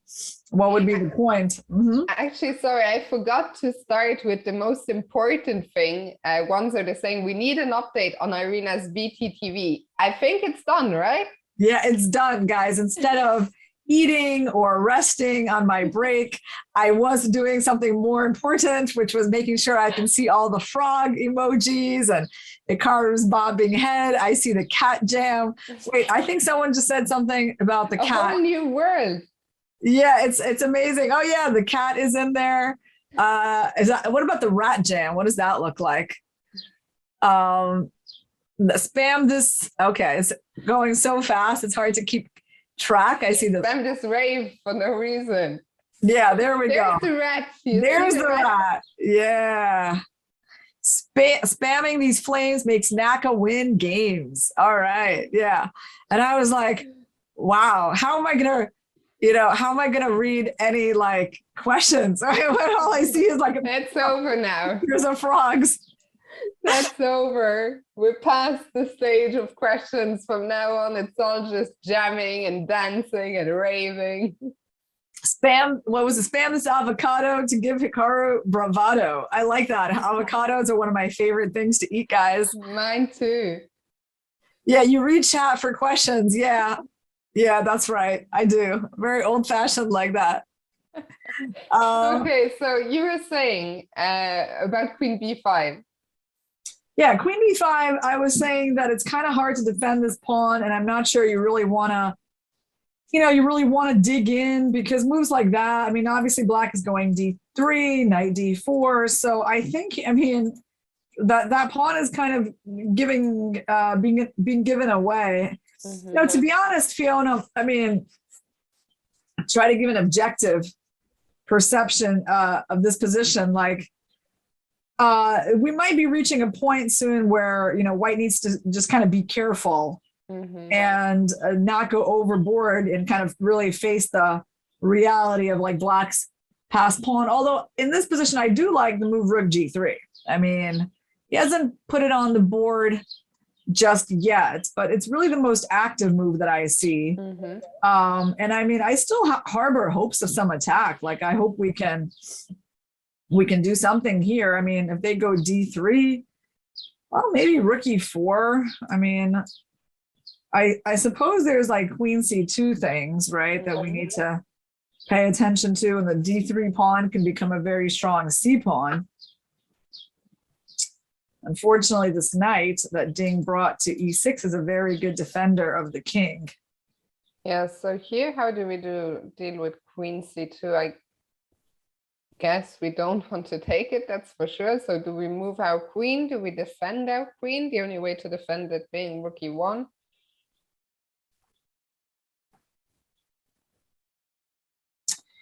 Yeah, the only way is Queen E1. Yeah, unfortunately, you just can't like abandon the bishop, can you? So you got. I was saying the only way to defend the queen is Rook E1 if we don't want Rook E1 to move the queen. Yeah, well, I would like to try to keep the queen on the board if I can. I mean, it's just so depressing to play this move that I don't even like. If I'm going to be worse, I'd rather be worse like in this way. But yeah, I mean, our attack is kind of over, and black is starting to take over the center, right? So this is what I mean when I say that it's time for white to kind of change gears and just be quite careful not to let black's like activity get out of control here, Fiona.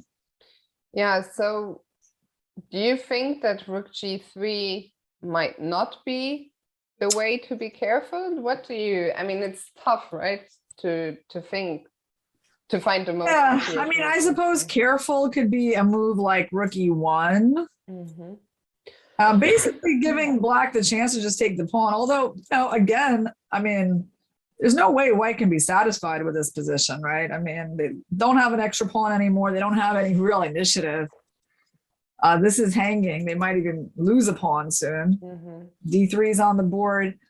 I really wonder where it kind of got away from Hikaru. I mean, of course, you know, this was a very key moment when black played knight G5, right? And that was Hikaru's first big think. And, you know, yeah, Rook A5 somehow. I mean, also credit where credit is due to Ding Liren, who was clearly out of book, I think, for a while, or at least not super confident that he knew exactly what he was doing, and who just kept finding the best moves at every turn, it seems.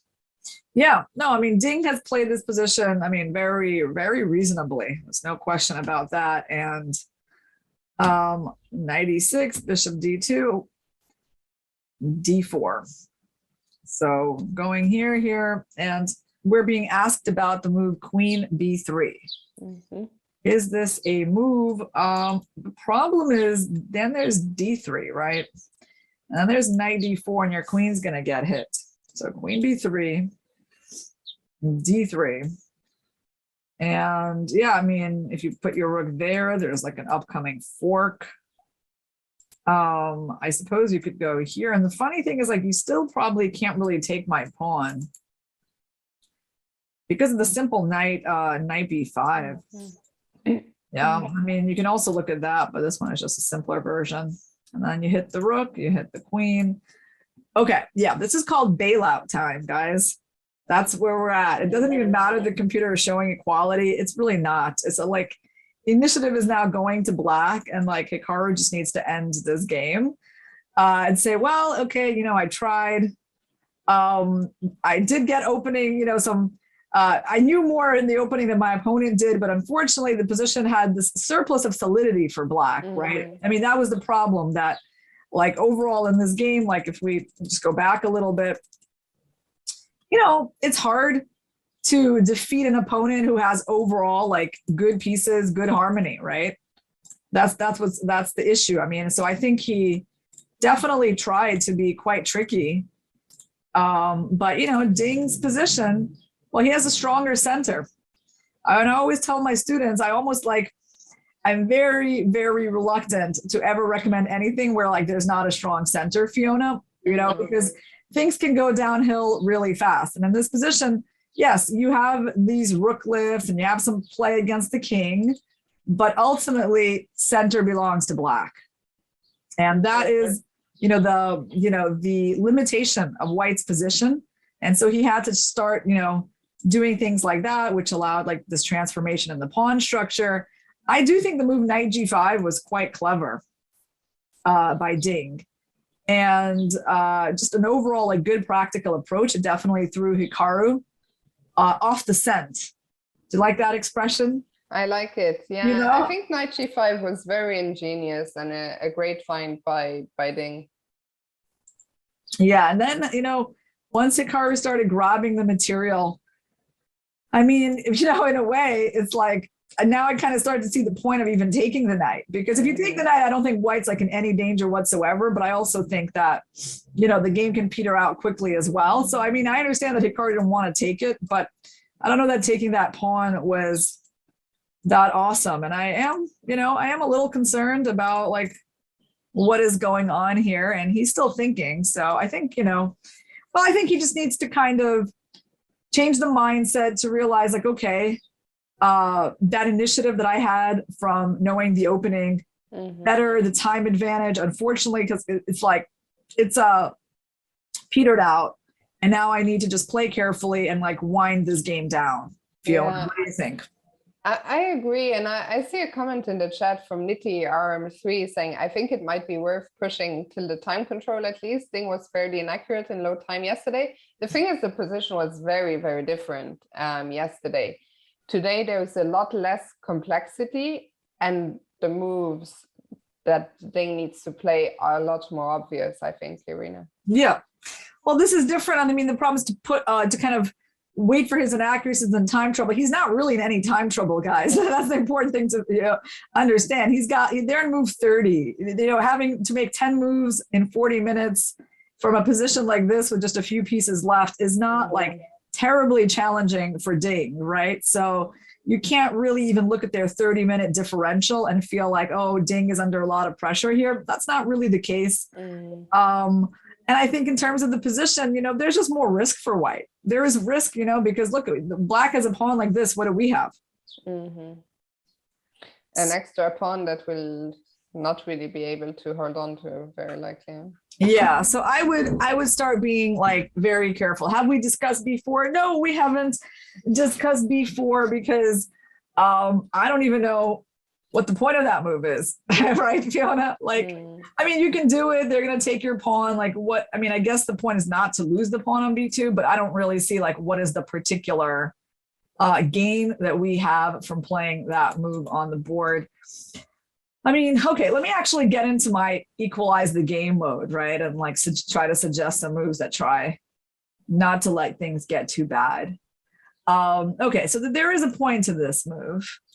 Although, like, yeah, queen b5, I mean, we just have a problem here. Yeah, we might have to go for b4 anyway, or can we try rook b3 there? Yeah, is there any way we can save this pawn, Fiona? Like, is there, like, any sort of maybe queen a4 immediately? Okay, there's d3, and I'm just, so, I mean, you might be putting in that rook in here as well. Queen c2 is also an option. Ooh, I hate these lines, Fiona. I just don't like when I got nothing and my opponent has the pawn. Yeah. You know what I think, Irina? Maybe now is the time. I think Hikaru might be taking a bit of time here, so maybe a good opportunity for us to have a quick look at what's going on elsewhere, because I think there's a couple of games that we haven't seen at all yet. So maybe we can start by quickly updating Rajabov against Rapport. Yeah, it's pretty ugly. And what does Engine say though? So, well, basically, I think the engine is a little bit deceptive here, Fiona. Like right now, it's sort of our not very strong, engine here without big depth, I think. Although it says the depth is 57, which is high. So I don't know what that's about. It's like saying it's equal, but it's, when we start putting in moves, it seems to not be that equal. And honestly, I mean, just even without the engine, I mean, you can feel that the initiative is going to black. So I just think Hikaru needs to be careful. I think he needs to be careful. He needs to change his mindset, use that time surplus that he has to figure out some way to neutralize black's ideas. But exactly how he's going to do it, Fiona, I haven't really figured out. Like, I mean, we're not able to stop this move, are we? No, it doesn't look like we are. So now this bishop is kind of getting dominated by that knight, I would say. Yeah, can't really put him to use. Like if we can't sacrifice him, we can't really use him very well.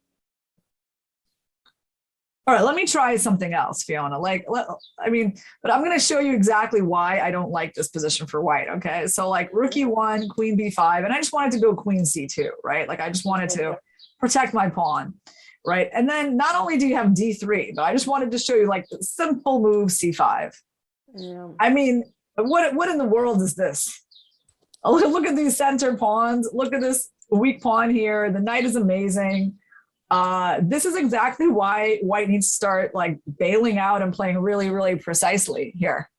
Yeah, I mean, I'm with you. Like the engine does currently still say it's all equal, but every single move we've tried, it's dropped. So I think I'm completely with you. And even if we see on camera, we can see that Hikaru is not looking too thrilled. So hence my suggestion actually to leave him to it. I think he's going to take a little while, and maybe we can quickly update what's happening. And can I just say, I think now is the time to spam this flower to give Hikaru some power. For sure. Yeah. Okay. All right. So now that we're going to leave Hikaru to pondering this position, I almost feel reluctant. If I feel reluctant to leave him, that's why. I mean, I know because I know that we've sort of exhausted our analysis of this position in a way, but I don't really want to leave him on his own here. I feel like things could, this is the moment where if you don't get things right, things go downhill. So I want to try a little more, Fiona. Do you mind? Sure, we try to equalize this position for him. Well, I mean, one active idea in the position is this. Mm-hmm. Yes. And so we have to move the king first. Yeah, we can't go there yet, probably. Okay, what if we try, Fiona? What do we go F4? What about F4? You go D3. If you go D3, I go Rook F2. And I thought, well, I think like some initiative would be good, right? I'm with you there. So the first question is, what happens if black takes on B5?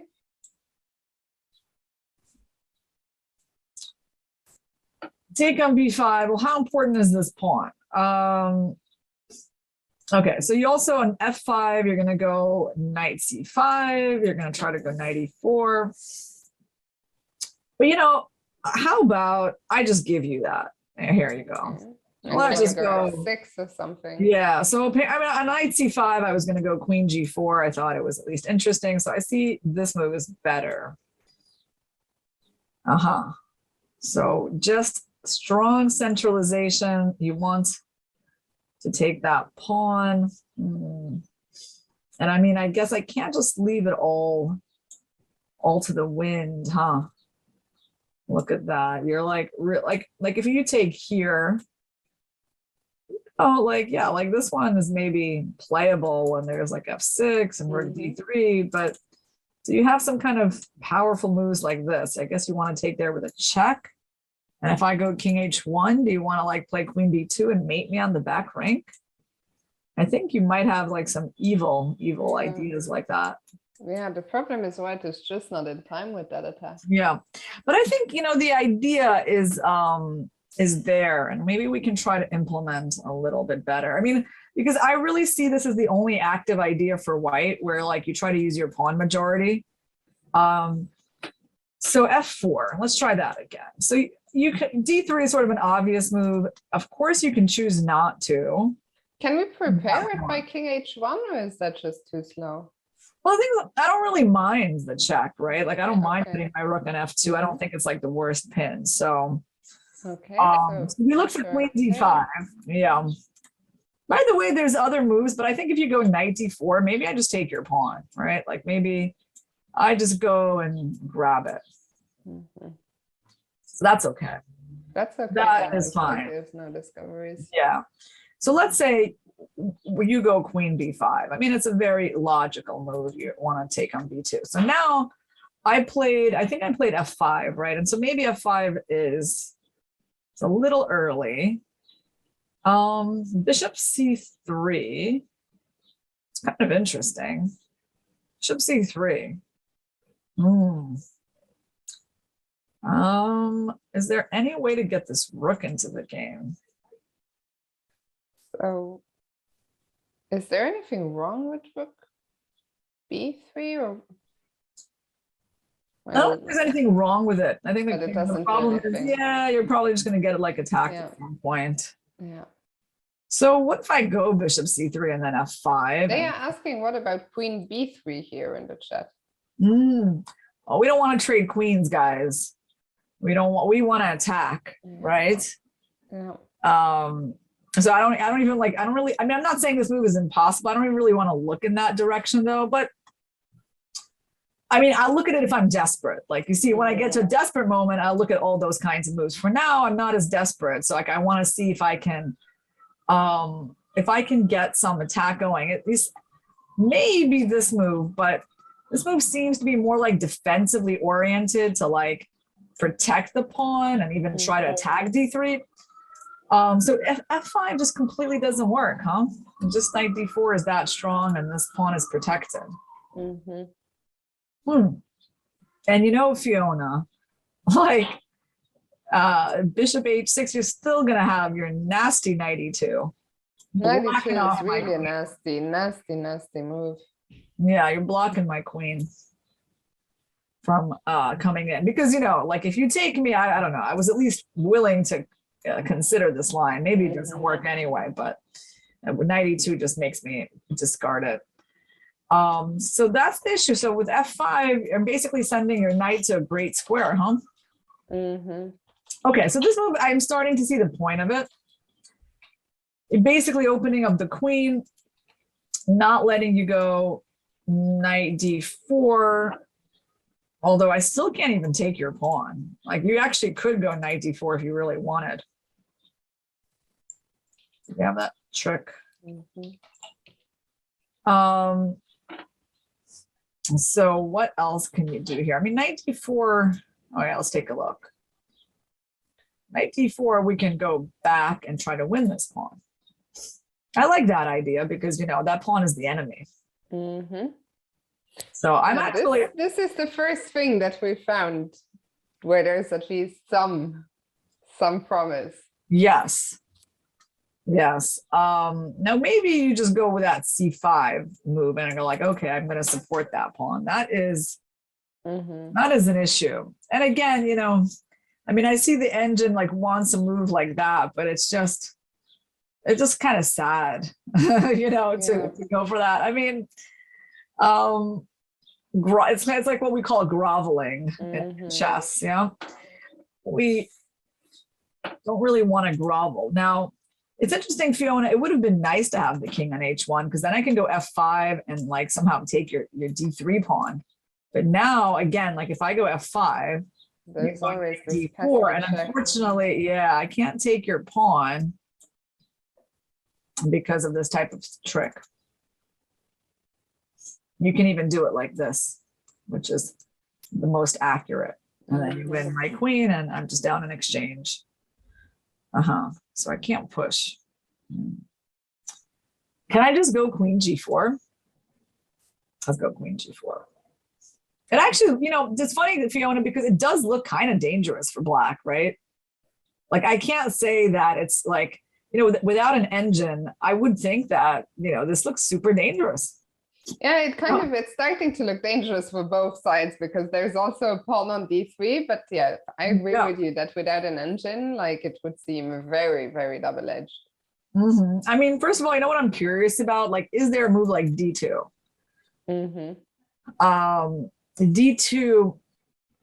Oh, by the way, we've had a suggestion from Sunil in the chat, and Hikaru's stepdad, and Hikaru was telling us a few days ago that Sunil was arriving in Madrid, and he's suggesting moving the rook to g3 first, so that d3 does not cut off the rook from the king side. And I think that's actually one of the first lines that we were looking at. And good to have you here in the chat with us, Sunil. A very warm welcome. Yeah, Sunil came to root for Hikaru with us. Let's see, rook g3. We looked at that move. What did we not? We didn't like d3, right? So d3. Now, where is this rook supposed to go? And now, yeah, we had these ideas of like queen c2 also that were kind of just, I mean, they weren't like terrible, right? It wasn't, I suppose you could just go rook e1, right? So maybe we tried rook e4. I guess you could go rook e1.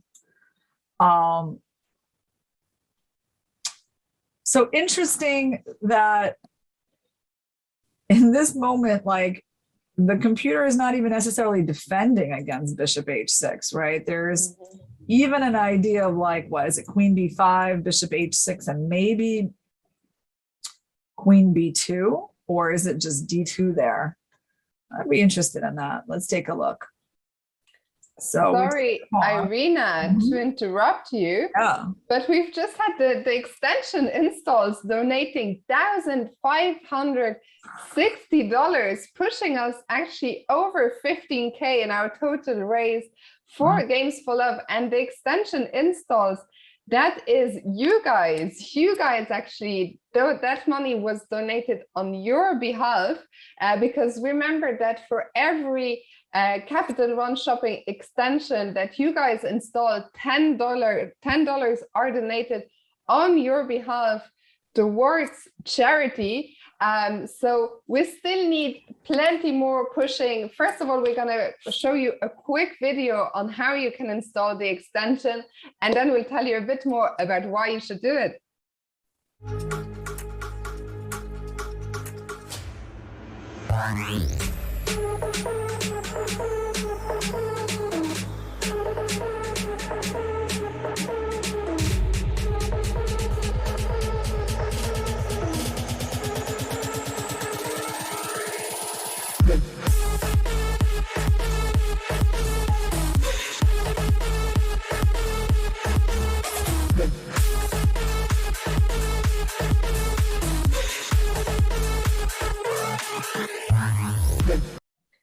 So as you could see, literally just a couple of clicks to install the Capital One shopping extension. And if we reach 2,500 installs, we will raffle away either a trip for two to Hawaii or $10,000 in cash. And you can do a lot of things with $10,000. Currently, we are at 355 installs, but we need to get to 2,500 to reach the first giveaway. So let's see some more installations. And Irina, tell us a bit about what the Capital One extension does for you.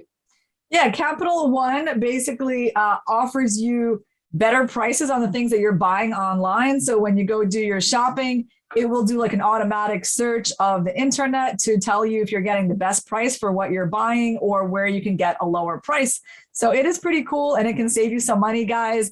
And hopefully it can not just save you money, but win you $10,000 or a trip to Hawaii if you just click on a few buttons to install that, and also be contributing money to charity that way. But it's free for you, but the money is contributed on your behalf. Absolutely. So if we get the 2,000 and a bit more installs that we need to start the raffle, imagine, Irina, 2,000 installs, that would be 20K donated towards Games for Love without you guys having had to donate a single penny of yourself. And also, it is just 2 clicks. What's very important, you need to be on desktop or laptop, doesn't work on mobile. You need to be in the US or in Canada or be using a US IP address. And finally, for those of you who are reluctant, Capital One has been downloaded millions of times. They pride themselves on never selling your data.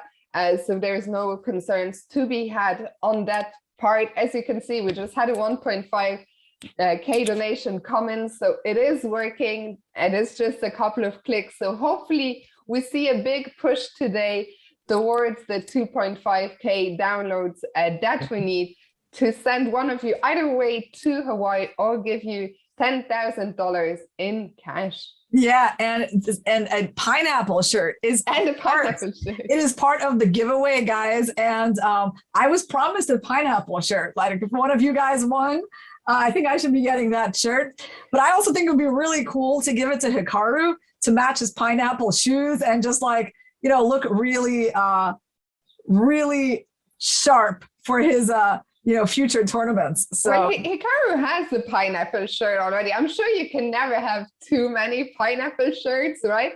But also, Irina, we were talking the other day about some viewers who might be winning the trip to Hawaii would take us with them. We would definitely come along. Yeah. So I was even thinking I should install this app on, you know, on my other computer to get like a chance to win this trip to Hawaii, Fiona. And then you'd have to take me, of course. Yes. It's been more than 20 years since I've been to Hawaii, so I would love to go. It's quite far from New York. I've never been, so I would absolutely love to go. So let's make a big push. And today, well, Hikaru, he needs all the energy. He needs all the support. He is still thinking after Queen C5 here. And well, let's hope. I'm still not sure if we have even found the most precise way to react. I mean, do you still want to stick around here? Do you want to have a very quick look elsewhere? What do you want to do? Yeah. Well, I guess I just want to say that I do think this is a really critical moment for Hikaru. I think it makes sense for him to be, using up a lot of time to figure out like the path forward, because this is, it's not a simple situation. And his decision here and like the next couple of moves is quite critical. So I totally understand what he's doing here. Let's take a look at the tournament leader, Nepo. It seems like he's having an interesting game. He actually went for a Reti. So I like those kinds of choices because they're very open-ended, and there's usually not a ton of preparation that you can do. I mean, you'll have some preparation, but a lot of it is that you're just gonna have to play over the board in these positions. So already, I mean, he went, I would say one thing that needs to point out, white can play the pawn here. It's more typical, but there are lines where you also just go pawn d4. And he chose that one. Already, it's quite an unusual move, right? You're moving same piece in the opening for the second time, rather than like, I don't know, developing this knight. So it's something that catches the eye, but I suppose, Fiona, the knight probably can't really be taken, because I would guess that somewhere there would be like these kinds of ideas to try to trap the bishop. Like I would be even, quite concerned about some position like this where I'm like threatening G4 and F5. That's my impression. I understand. There's like crazy stuff there, but but yeah, I mean, taking the knight seems pretty dangerous. So what did he do? Oh, he did take the knight. He took the knight, but he went to E4. Okay, so this is, I mean, just a highly unusual position, guys. This is like reminding me of the Rapport's game today, because like really out of like in very uncharted waters from early on. And just like Ding, Duda has this nice knight. It makes it very difficult to ever push that pawn because that one will hang. So getting rid of the knight, we see that exchange, black developing the bishop to the most natural square, getting castled. And how did black get into so much trouble here? Yeah, pretty cool move, Queen E1. He wants to go to G3, protect the E5 pawn, go F5. Right, okay, nice. H4, interesting, I would say. So he wants to go like just, G5 probably, and or maybe even just run those pawns. Yeah, G5, wow. I guess, here, I mean, in a way you think like, what's the real danger? But I guess like the danger is going to come on the H file. As we go, Queen H4, King G3, and Rook H1. And we simply organize like a very straightforward attack to mate black. So it's a very straightforward move. Yeah, G5, like saying, okay, I mean, either I get to take you and open the G file, or if you take me, I open the H file. And he played on, let me just refresh here. He played on G5, the move H takes G5. He actually took it. Wow. Wow. And maybe that's where his problem started. Wow. He actually gave white the open H file. I mean, I do think like, okay, this move looks a little less scary. I mean, because as long as white can outplay pawn F5, like white can't really kill black. If white can play that move and not get that pawn captured, the game is going to be over shortly. And the problem is, if you go bishop C3, there's D4. So I don't know. This still seemed competitive, right? Like, I mean, because if they take, like, you're not going to get mated on the G file because you're if anything, this black could start using the G file. Yeah. Although there were some fascinating lines here. I just see like this one, like, wow. Exchange sack. Wow. Deflect the queen and then like start pushing. Remember I said that, you can't do this when that pawn is hanging. So that's the idea. It was very interesting. I mean, Black, of course, has defensive resources here. Like it's pretty obvious because Black doesn't have very bad pieces. You know, there's always Rook G8. There's like this kind of move attacking the pawn. So, but yeah, I would say like this bishop is not that great. Probably White's attack should not be, you know, decisive here, but was an interesting line. And probably better than H takes G5, because we see that suddenly after the H file opened, Black seemingly got in trouble very quickly here. Wow. So the position we have on the board, it's like, can I just put Nakamura here instead of Nepomniachtchi? Like, I would like this to be Hikaru's position instead of the one that he currently has. I mean, this looks amazing. I mean, so far this tournament has been just like a dream for Nepo. Like, honestly, like, you know, if I can get my opponents to like let me play F5 like that and get 3 pawns on the 5th rank, I'd be really happy, Fiona. Yeah, and the Nepo, I mean, he thrives, of course, in these kind of positions. Do you think that if he wins today and he gets to +3, do you think he will be hard to catch? I really do think he'll be hard to catch. I mean, +3 is already, it's almost like a score you can just finish the tournament on, right? Like you can just draw from there and, you know, there's a decent chance you might be in first. I mean, maybe you'll need one more win or something. But yeah, I mean, I like the opening choice. The opening choice was like, let's play chess, right? Like, you know, it's so open-ended when you play this kind of ready system. So, you know, because I introduced this to my repertoire some years ago, and I liked that part of it. I liked that, you know, it was less theory. You know, you learn some ideas and you play, right? And I mean, of course, I'm not saying that he's playing completely without any clue. Like, of course, he prepared something and he decided on this D4 move before the game started. That's pretty obvious, but overall, you know, you're getting into a very unusual off the beaten path kind of game early on. Yeah, and I mean, I think Nepo, if he wins today, probably doesn't even need to win another game, just needs to avoid losing. It's especially impressive the way he bounces back from yesterday, you know, being on the brink of defeat against Hikaru. And I have to say, I'm already thinking, would Magnus really play another match against Nepo? He has already hinted that he's not super tempted to play another match anyway.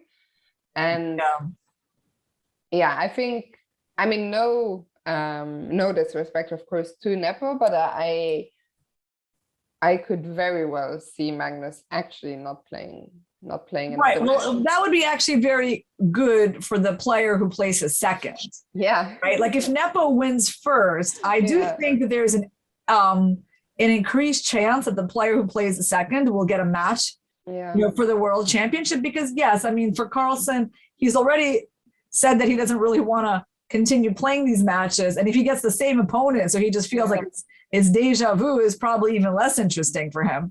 You know, right? Because I mean, at least playing someone new, it motivates you a bit. But like playing the guy that you just played like a year ago, is not the most motivating thing. So yeah, and Krustyman is saying Carlsen will collect his $1 million at the World Championship match. Of course, I disagree. I think Magnus has already made plenty of money. He's talked in interviews like, I don't think he's a guy who is super interested in money in general. He lives a quite simple life. I think he's, you know, that one more match isn't going to make a difference. Like, of course, $1 million makes a difference. That's not what I'm saying. But I think to the situation he's in and to his needs and his wants.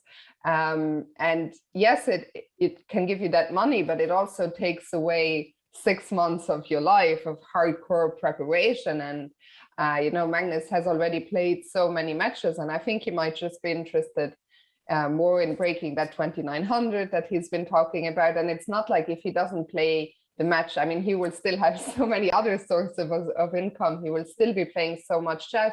That time that he frees up by not having to prepare, not having to pay all these people to work for him.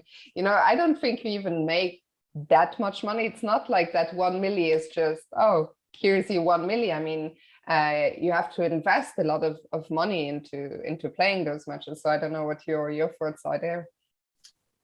Yeah, I sympathize with Magnus's position, that the World Championship cycle, it used to be that you were playing a match like, I don't know, every 4 years, right? Mm-hmm. Now it's every 2 years. Yeah. It's a very disadvantageous for the world champion, especially for someone who's remaining the world champion, who has to keep playing all these matches.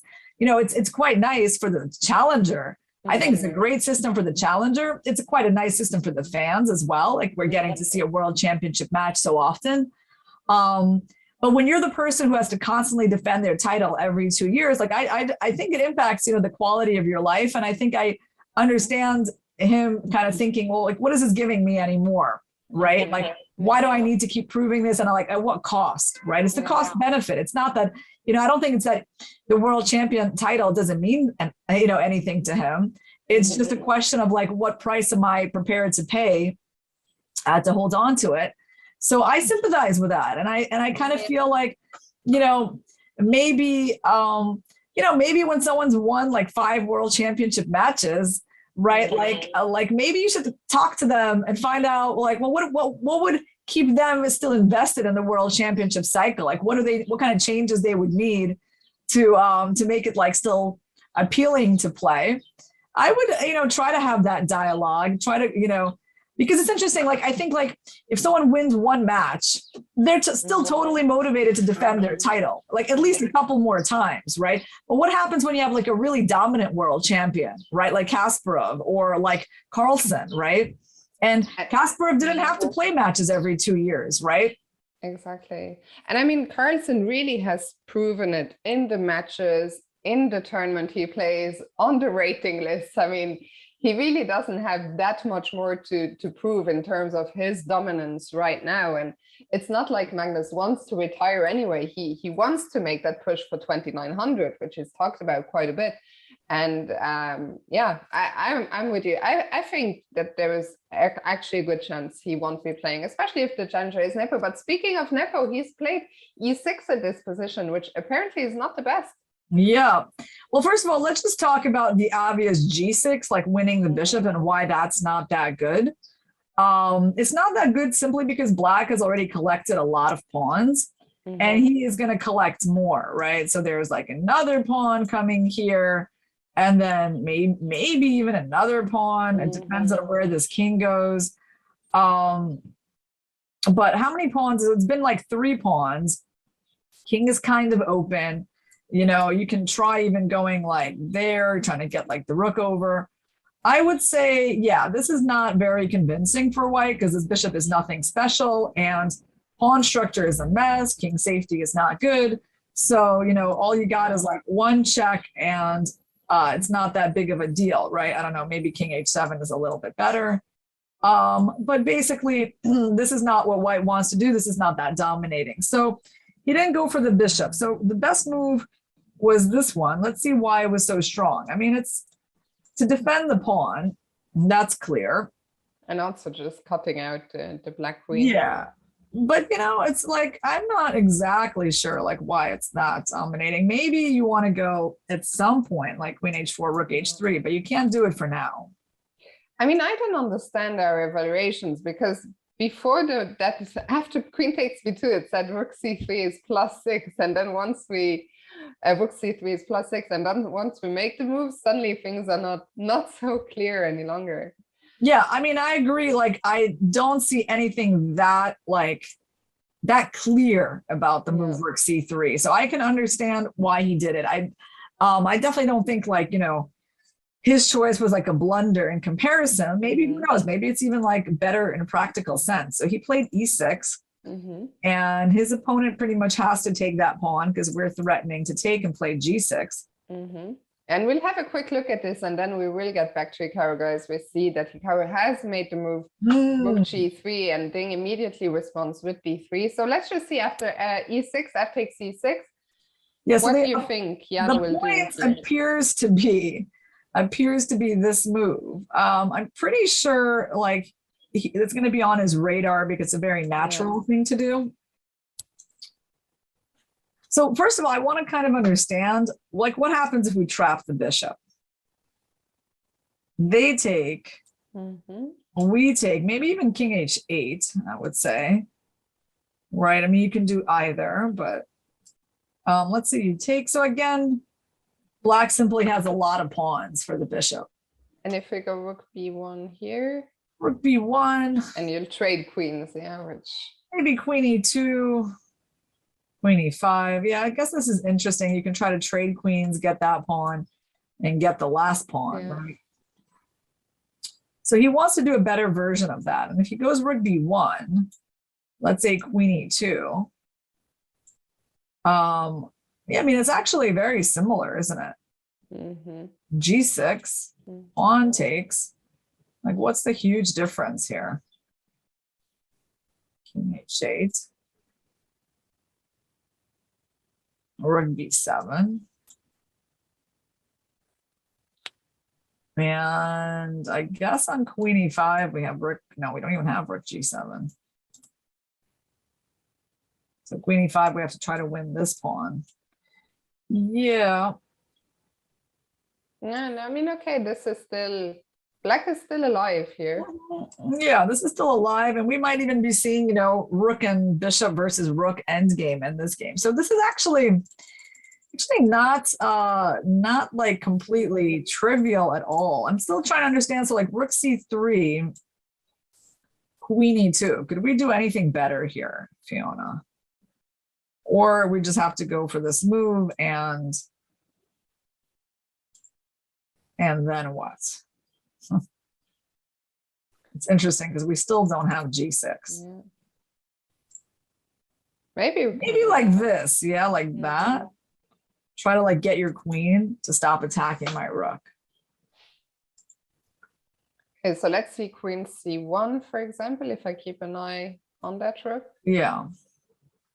And then, wow, there's some really cool ideas here. Like that. You're gonna have to take and then f6. Wow. I'm down like 3 pawns. It's very rare to be down 3 pawns. And winning. Yeah, look at that. This is such a huge threat. And the thing is, you know what else is a threat here, Fiona? Like when I go rook f8, you can go g6 because now on bishop takes, queen takes, like you don't have time to take my rook as a checkmate threat. Yeah. So this is just an example. Yeah. We'll come back here because we've had a couple of moves in Hikaru's game, but yeah, Nippo, maybe e6 wasn't the best like it, but it looks like he's still in great shape. We'll come back here a bit later. Meanwhile, in Hikaru's game, well, rook g3, the move he played after queen c5, is one of the many moves that we had looked at. Yep, we thought about rook g3, d3, and rook e1. So we actually got as far as this position, Fiona. And then we were wondering what black should do. Like, black has queen takes b5, black has queen c2. I would say, what are you hoping? What am I hoping for? I don't have any hopes at the moment yet. I'll let you know when I start hoping for something, Fiona. Okay. I don't know, because I'm not even sure which one is better. So I'm not sure where like there's more chances for black to make a mistake yet. So queen b5.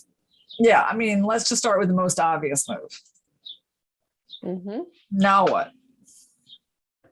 We looked at this what one. About we actually, our ideas, we looked at this, and we saw that we were like basically losing to that move. So that is not what we want to do. What about bringing the queen out first? And Bingley-Ren has actually taken on b5. Yep. Yeah, I mean, I think it's very reasonable, I mean, to snatch that pawn off the board and attack b2 as well. This is not a very obvious move that I see the computer advocating for here.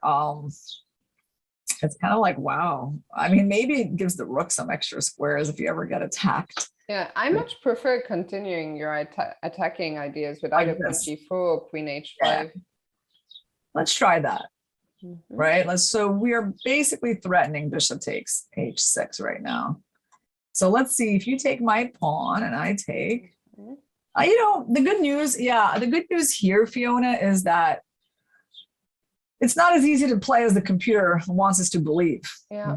I mean, I think you have to remember that there's no engine, and generally when these pieces get clustered over on the king side, every chess player feels a lot of pressure from that. Hikaru right? has played Queen H5. Queen H5 is on the board, so I think I'm getting a bit more optimistic again here. I agree, Fiona. I agree. I mean, yeah, we did see like Ding kind of get let Rajabov have a nice initiative yesterday. Yeah. And maybe this will go on a similar path. Like, lots of options for black. Queen b2 is sort of the most principled one. Yeah, but it's not so, I guess for a human, it's not so obvious, right? That you should allow bishop h6. Yeah, I agree. Not obvious at all. And I would say the other moves the computer is giving here, like this or like this, are even less obvious to me. Yeah. I mean, G6 is not that. No, not happening. It's just not going to happen, guys. G6, just out of curiosity, is there a bailout? Is there a perpetual out of after? I mean, there's probably not, because the knight, like, I mean, I don't think you can sack the rook. Not immediately. Yeah, I don't think you can go here, because right now, like, the knight is still coming back, and there's not much, but like. But if I take first on h6? Yeah, taking first, and well, actually, I kind of wonder, wait, what's our main threat here? Our main threat is actually this, isn't it? I like we have a very powerful idea of bringing in that rook. And at this point, guys, like, no one really cares about the pawn. Like, they're not going to be taking that guy, because we're just going to go rook e4. And I mean, okay, yes, you have rook d4, you have your one survival move, but it feels very dangerous, doesn't it, Fiona? And now suddenly the engine wants us to take on g6. What's that line about? Yeah, I like this line. I like this line, Fiona, because it feels like I'm so close, but it doesn't quite work. Yeah, it doesn't quite work. Like, you get that queen back, you pin my rook, and even here, white's okay, And this is still a very position. Yeah, although the spice is about to get drowned out by a glass of water. As we G7 is not what I was hoping for. But okay, I mean, I think, as you were saying, we were looking for a bailout. So I think if we get some chances, great. But if we can bail out somewhere, it's also not all that bad. Can we just go back a couple of moves here and see what this rook g6 was about? Because I didn't understand why it now, in this position. Yeah, rook g6. Okay, let's figure it out. Rook g6. Oh, okay, pawn takes, queen takes, knight g7, probably bishop h6. And if rook... And you probably, like, your pieces are, like rook e7 is the only move.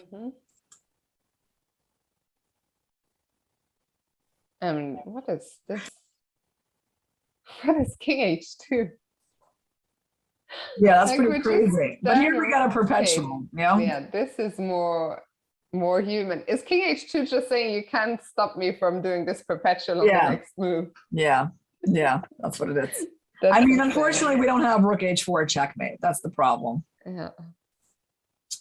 We do have this little diagonal that we can work with to make the draw. I like actually where Hikaru is going with this. So I think what's interesting? This was a real possibility too for black, wasn't it? Then it would have been harder for Hikaru to like move this queen in. Yeah. So there was, that was that option. But in a way, Fiona, maybe queen b5 was actually the move that we were hoping for. Yeah, I was just thinking that. Like, in hindsight, that is what we should have hoped for. Went for like the very principled move, taking material, but now he's not going to get like a queen trade. Not getting a queen trade, and Hikaru's pieces are gathering, very hungrily around the black king. Yeah, this is still a game. Yeah, so someone is saying no one expected Ali Reza. Oh, is Ali Reza doing badly again to lose so many games? Yeah, this might be a very bloody round. Lots of decisive games. Do you want to have a very quick look at Ali Reza's current position? I can't take my eyes off of this beautiful setup over here, Fiona. And like I wait for Ding to make some inaccuracies and then go down in flames. Okay, but let's go. Fallujah Caruana. That's obviously an important game as Caruana is also having a really decent tournament. What is happening here? So he just played Rook D7. Well, okay. So first of all, this is what we call trying to equalize, because obviously this is not like an attempt to get any advantage. White is a little bit, I guess you can say a little bit worse. Well, first of all, his bishop is worse than black's, and the queen is placed here like Hikaru's queen, but the difference is that there's no attack. There's no, there's no rook on the G file, and there's really not much point for this queen to be here. And the problem with moves like that is that even if the knight gets there, you can probably just take it. Or, even if also, well, the main problem is the knight's coming to D4. So that's a little bit of an issue. So he tries to go here, basically trying to trade off this bad bishop for the rook, right? That's the whole point of this. I guess if the queen moves here, you can say, yeah, well, this is pretty equal, right? I mean, that's basically the extent of White's ambition, just to get rid of the unnecessary bishop and then, bring maybe the queen over and just make a draw. Yeah, that would be nice. Yeah. But there seems to be a little issue here, that he blundered something. Wow, that's quite the blunder there, Fiona. I still don't see it. So I see that F5. Yeah. Look at that. He plans to win the rook, but the problem is he's not going to win the rook. Look at that. That's crazy. And after bishop takes.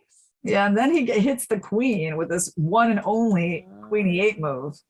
And it's like now if he takes, he saves the rook. He's up in exchange. Yeah, I mean, that's quite a bad miss. What do you think are his winning chances? I mean, Ali Reza will have picked up at least a pawn for the exchange. Yeah. So after, well, first of all, I don't know, do we want to even? If Fabi's going to find this, I got no doubt, zero doubt. I mean, it's not that hard. No. And he must be like, even, I mean, unless he really believes this, but here's the thing. If you move your queen, you're basically headed towards a draw, right? Yeah. So this is your only chance. So you're going to stop and calculate. He has actually a lot more time. He's got tons more time. So now that I even see the time situation, it's even worse for Ali Reza. Like now I'm very confident that Fabi's going to win this game. Oh my goodness. 10 minutes for 20 moves. That's insane. Yeah. And then blundering, such a little tactic, the old, counter attack to save both pieces. I mean, here's what I was thinking about. I was like, can we go for something like this? And try to I don't know, go there, take there. But the problem is that this is hanging too. And on this move, I even can consider, taking this knight. Yeah. I mean, apparently this is not even that good for White either. Yeah, you can't even go King G2 because of Rook F7. That's a big blunder. Lots of trouble ahead here for Ali Reza. Fabiano is thinking, but I also am fairly certain F5 will appear. Meanwhile, Ding Liren has captured the pawn on B2. Playing very principled, yeah. Wow, and now basically Hikaru has to accept the invitation and take on H6. Yeah. It's getting pretty crazy, Fiona. I mean, D2 is the move that would worry me the most. Right, it's the first thing you look at is like, well, what happens when they try to promote their pawn? I think one of the nice things in this position is that the queen is protecting the rook. That gives White a little bit of leeway, when things like this or that start happening, right? Or, okay, this is not really possible, but, Queen C2. So let's say we go, well, how can we go as black?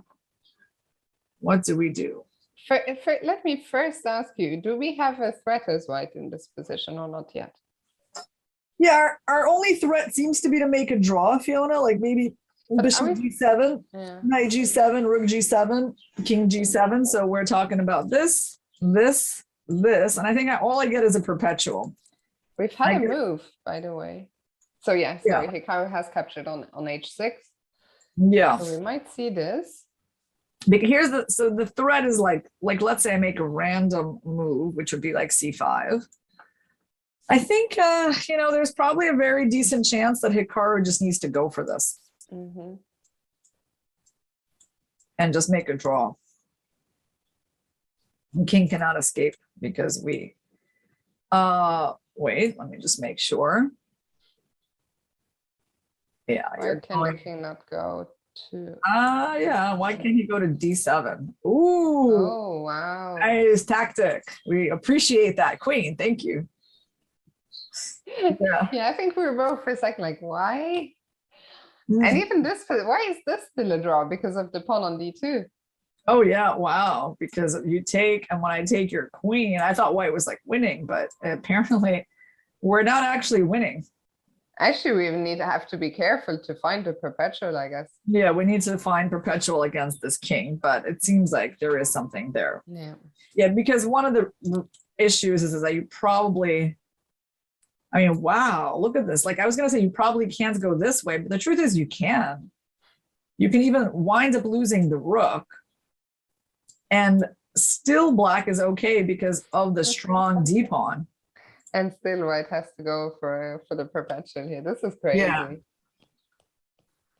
Does this practically blow Hikaru's chances of winning the tournament? Well, I think this is a bad round, not even so much for Hikaru, but, from the point of view of his competitors, like Caruana and Nepo. I don't know if those guys win, and I think at least Caruana has a very good chance, then yeah, they both actually have very good chances, it looks like. I mean, that's the tough part, right? It's just that your rivals are winning games. And once you're on 50% and they're on +3, oh, that's a big difference. Yeah. That's really big. And that kind of, brings us back to yesterday's game and how important it was. And like that if Hikaru could have beaten Nepo in their direct encounter, like they would have been tied and it would have just been like a different tournament. And I think this round, even if it's not so bad for Hikaru, like a draw, it's not a bad result from the position he has at all.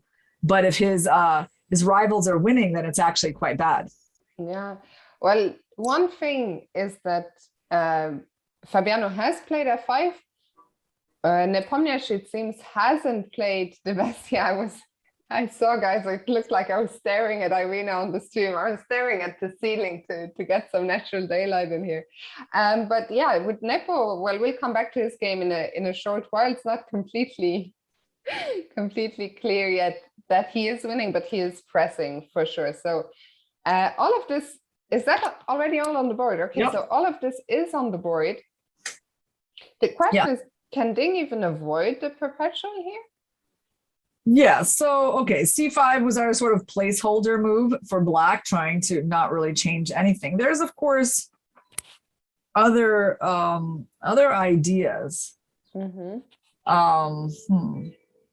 Trying to understand this position.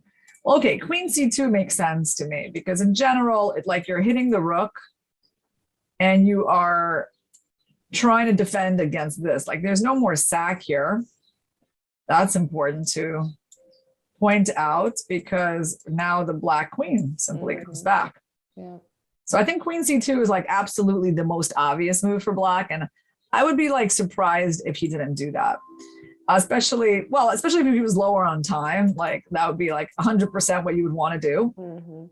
The players are very, very close though to making the first time control. Rook d1 was moved 34, so 7 moves to go for Ding Liren, 6 moves for Hikaru. But I agree with you, even regardless of the time situation, queen c2 does seem to make a lot of sense. Yeah, I mean, it's actually, so Hikaru basically has to completely change the plans. Instead of going for the king, he has to go back and win the pawn. It's nice that he has that resource. For sure. I mean, that pawn has been a thorn for so long. Does Irina have BTTV yet? Yes, she does. Yes, she does. Yeah, that we took care of that, guys, on the previous break. Yeah, Hikaru, getting rid of this D pawn would be some very, very welcome news. yeah, that would pretty much take the game into like drawing territory pretty quickly. Now, so what can he do about that idea? Because I mean, if Queen E2 is just possible, you know what I want to know? If you want to hold on, so if Queen C2, Queen E2, you don't have Knight D4 because of like Rook G7 stuff, right? Like there's just, you can't just go and give me that pawn. I mean, we would welcome it, of course, but yeah, that's not going to happen. All right, so in that case, I mean, yeah, then Black is stuck giving away that pawn. Should be a draw. And I mean, in this case, if Ding feels that if he loses the D2 pawn, that there isn't much of a chance, maybe he will play another line inviting the perpetual with the second p7. What do you think? You know what I'm also curious about, Fiona? Why is this equal? Like when White takes the pawn, they're actually up a pawn. So like Black actually needs to still get a pawn back, right? Yeah. So how is he going to do that? I mean, I understand, you know, the H pawn is not the most useful pawn in the board, but still like White's going to have an extra pawn. It's hard to see how we can get to the pawn on E5 with the knight not being able to move. Maybe White just gives up a pawn, Black just gives up a pawn again and again claims compensation with the C passer. Yeah, but I mean, well, I mean, I would just say at least like there's something to play for here as White. Yeah, for sure. And this extra pawn looks a lot more promising than the extra pawn we had earlier. Yeah, it does. I mean, I would be happy if Hikaru got to this position. So I think Ding needs to have a good think here, figure out what to do. So what is this line? G6. That looks so crazy. I just don't see him doing that. No, I don't think I should look at that. G6. I mean, okay. I mean, for starters, we already can make possible. A draw if we want. Right? It looks like there is some draw with what is it? Queen F6, Bishop G5. Wow, that's interesting. You want to mate Black, so they take, and then you check. Wow, and you just check, and you wait for the king to go there, so you can take the knight with a check. And then you just check, and then you checkmate. Fiona, you checkmate. I love it. Yeah, I found a way for Black to lose. But okay, of course, Black can go back there, and basically the idea is that there's no escape from the perpetual. King is stuck on the side of the board, and we just go from G6 and H6. And I actually have a feeling that this game will end in a perpetual soon. What do you think? I agree, Fiona. Like, I think, okay, well, Hikaru's done a good job. I'm really happy with what I'm seeing here compared to what we were seeing, you know, back when that queen just came to C5. Like, it wasn't liking it so much, but I think what he went for and did manage to create the play against the Black king, that is...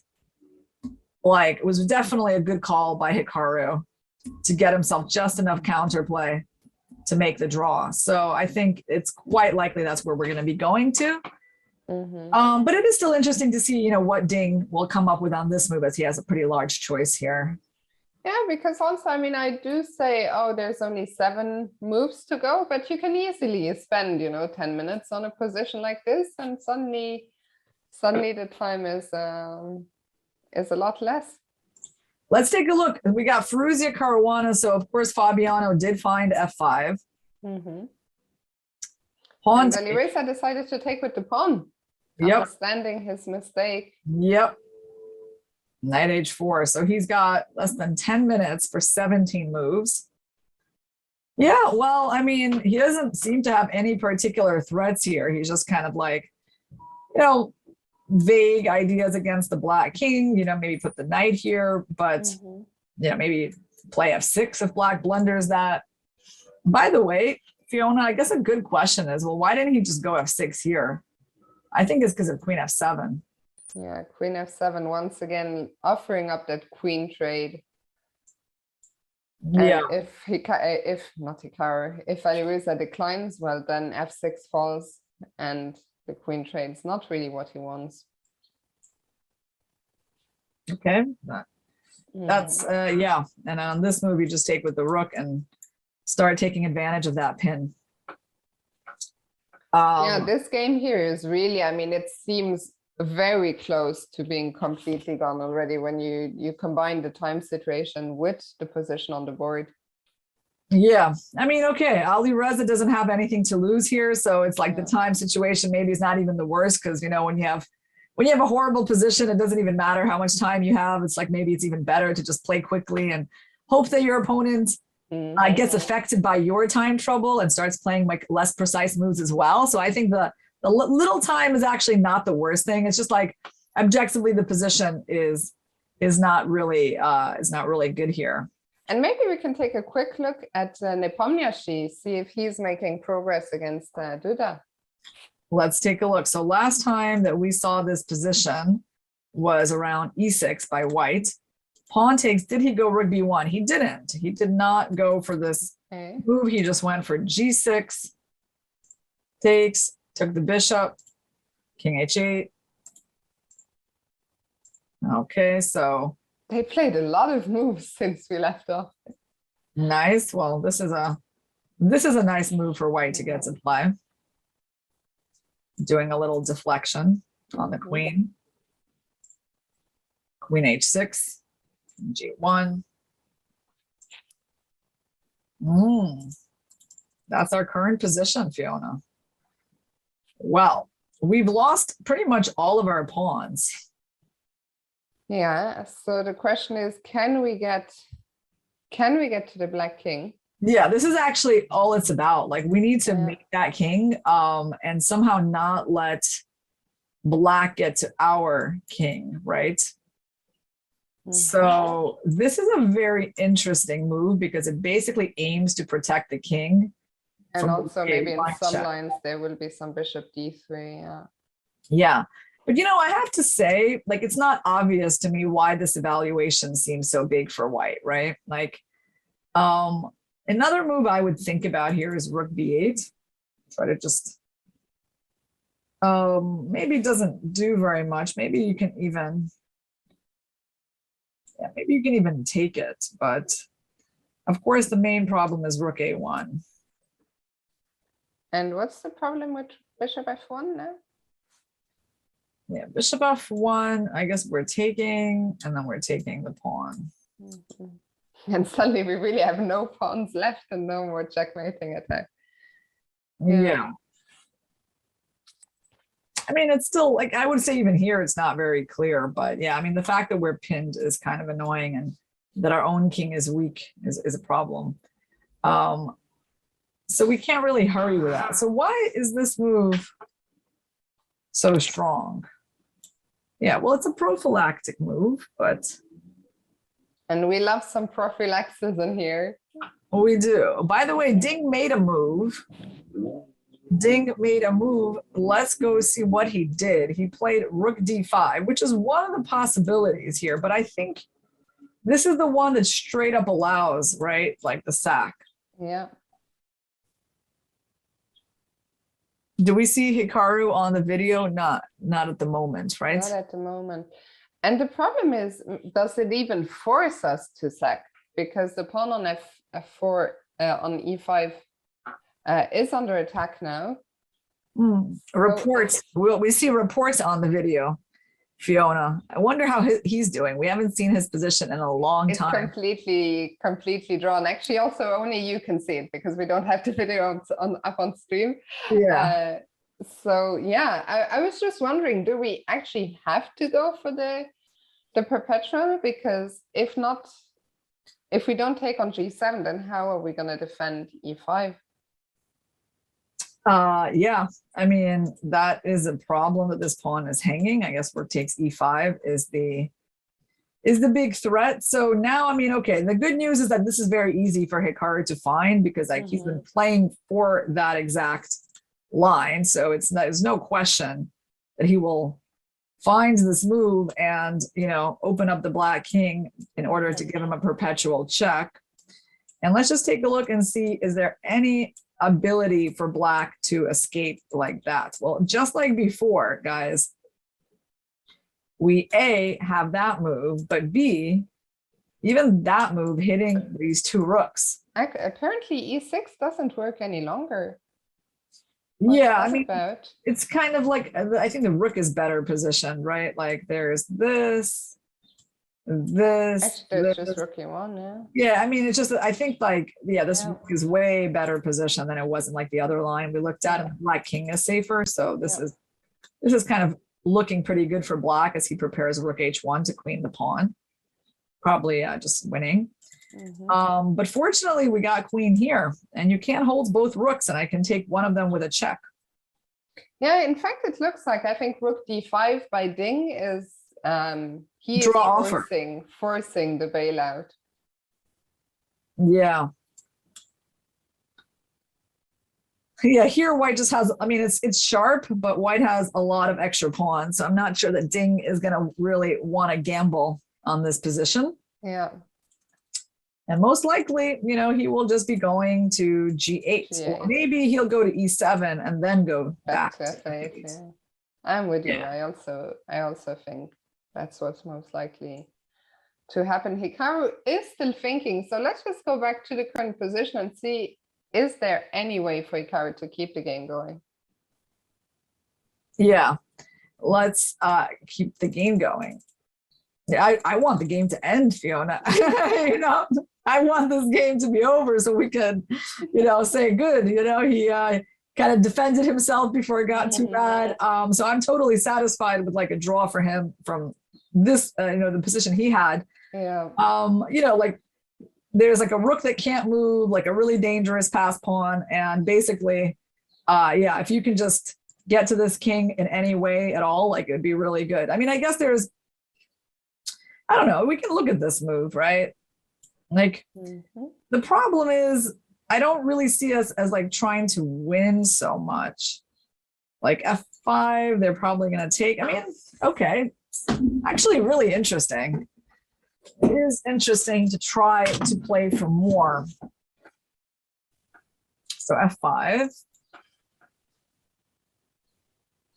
And it's almost winning, but they have this move. Yeah, but this one is just fine, isn't it? Like I can even play queen f5. Right, so black, obviously white should not go fishing in these waters. No, this doesn't seem to be the way. I mean, f4, like, well, you got to protect the pawn. Like, if it's not going to be that move, then there's really nothing else. So I think this is kind of a key line.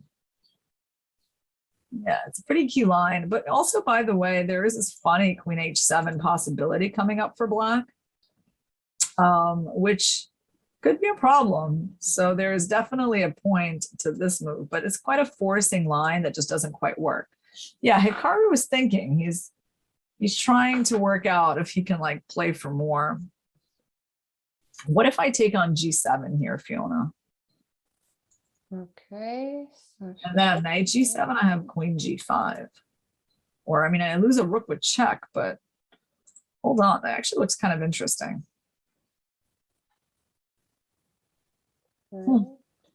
Bishop g7, knight g7, queen g5. You take. But can I give a check on e1 even, and then just play queen c3 and or not queen c3, queen b2 and defend g7? Hold on. So bishop g7, knight g7, queen here. You want to go rook e1. Yeah. Queen king h2 and queen c3. But maybe you have f6 there. I mean, I have f6, right? It's kind of interesting. So let's take a look at that one more time. Bishop takes, knight takes. Queen g5. I mean, I'm still thinking like you're going to take my rook. Check. And then go queen h1, maybe. The problem But I is, still don't have, yeah. the problem is, yeah, you can give away your queen. But it doesn't really help you. Health slot is saying, please play it, no errors, please. The reason that Irina is doing this is because she wants to figure it out herself. Yeah, that's right. I know it's a little selfish, guys, but like if I put the moves on the board, then there's some kind of lines going to pop up for me, and then I won't be able to like think for myself, right? But like I wanted to try to figure this out without getting any help. So that was why. I guess I can cover up. I can also cover things up with like the video screen as I don't see it. But like, all right, let's try. I'll put it on the board now. I mean, queen d1, yeah? Queen d1, oops. It's actually incredible. Knight takes g7 was winning for white. That line, what was it? You know, knight g7, queen g5 was like a good line, yeah? Oh, actually not queen g5, queen h6. Yeah, they're similar. What's the difference? You know what? I don't know what the difference is. And maybe that is after king f8. Oh, wow. Queen c5 and like queen f8. That's pretty crazy. And then there's no f6, right, Fiona? Yeah. So we're pinned. Yeah, queen h6 is a little bit better because I basically can go f6 without having my queen hanging. Wow. A pretty cool idea that like I can lose a bunch of pieces and you're like so close to promoting, but you're getting mated. Yeah, that was the point. But unfortunately, queen d1 is really reigns on the parade. Yeah. And you just go here and you can take, and you know, this is not going anywhere. Yeah.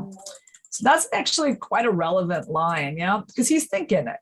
Wow, he played bishop g7. Okay.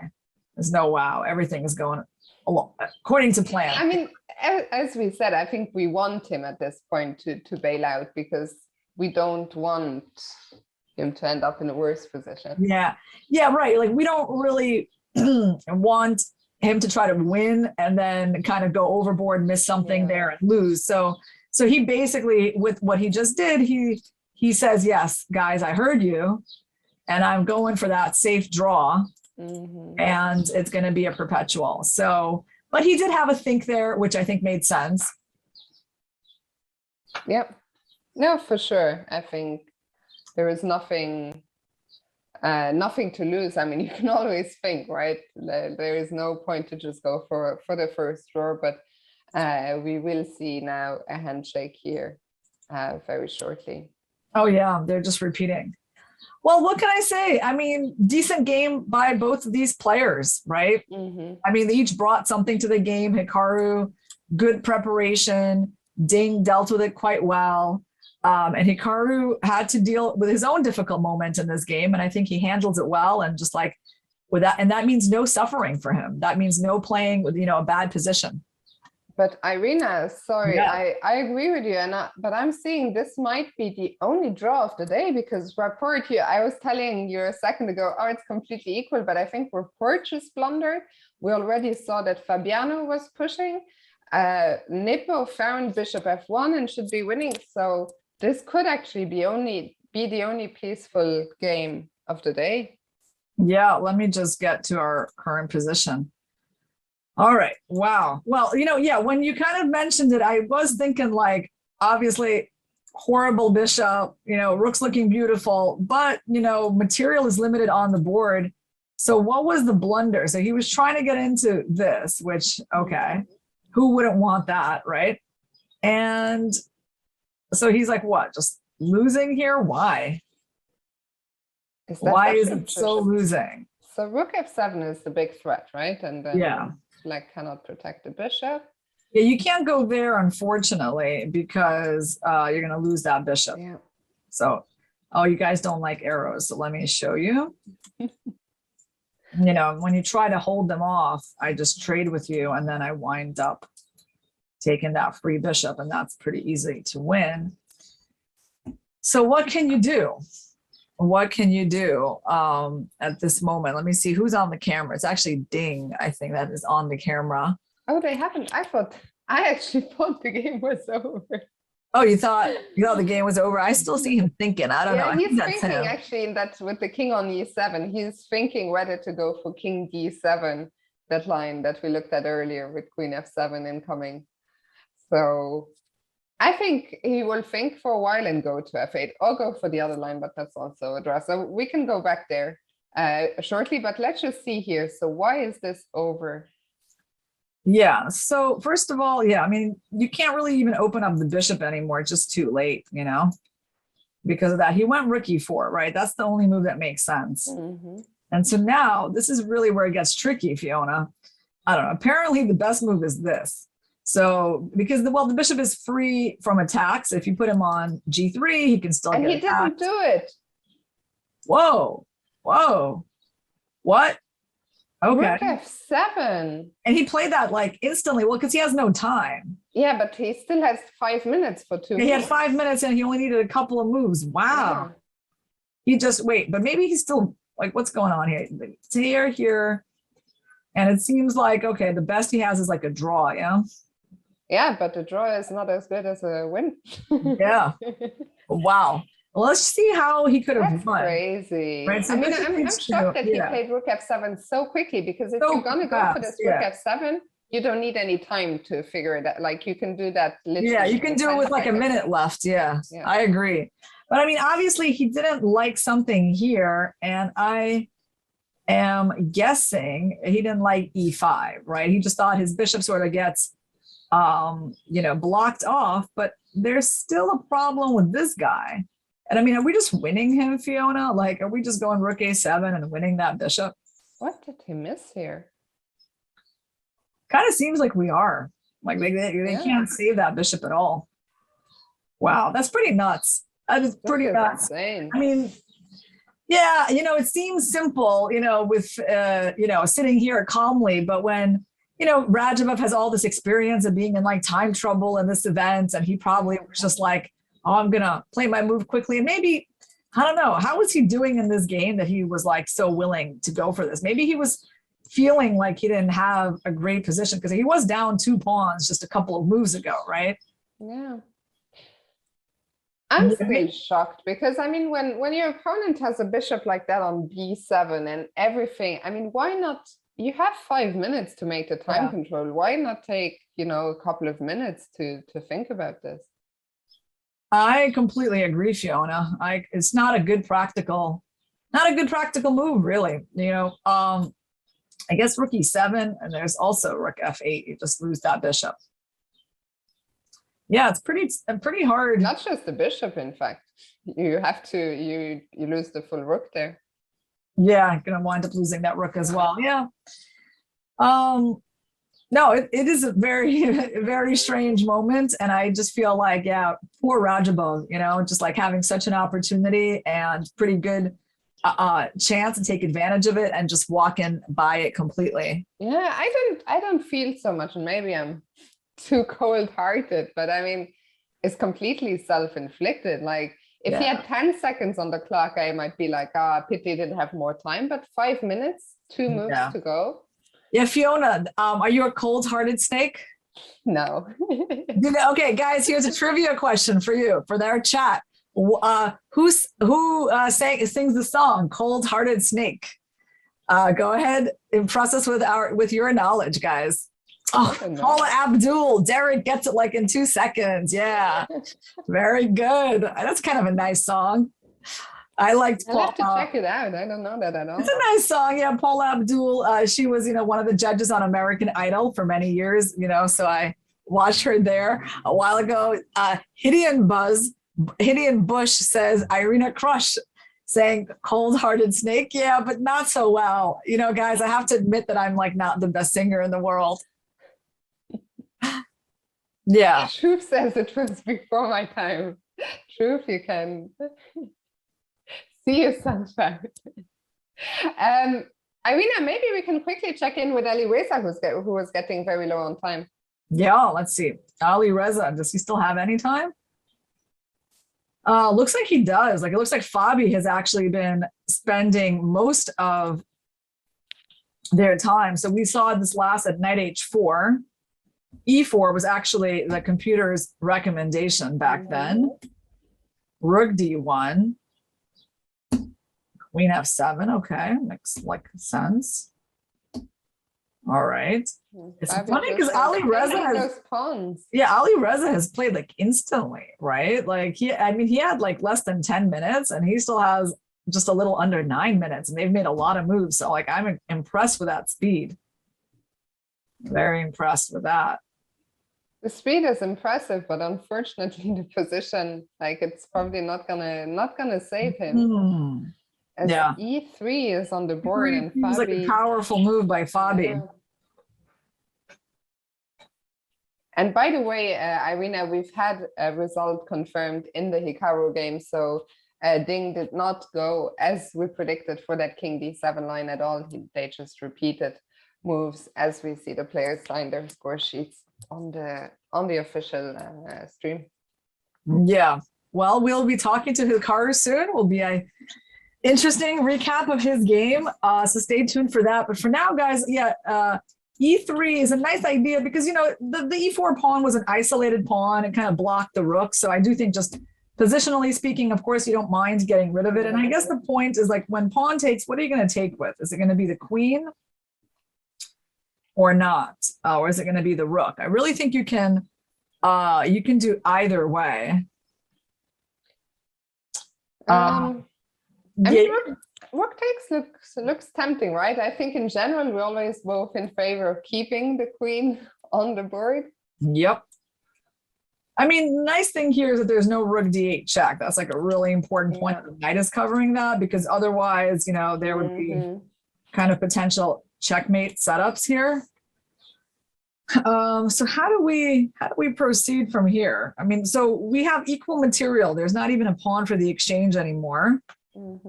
On the other hand, you do have to really take care of this king. Yeah.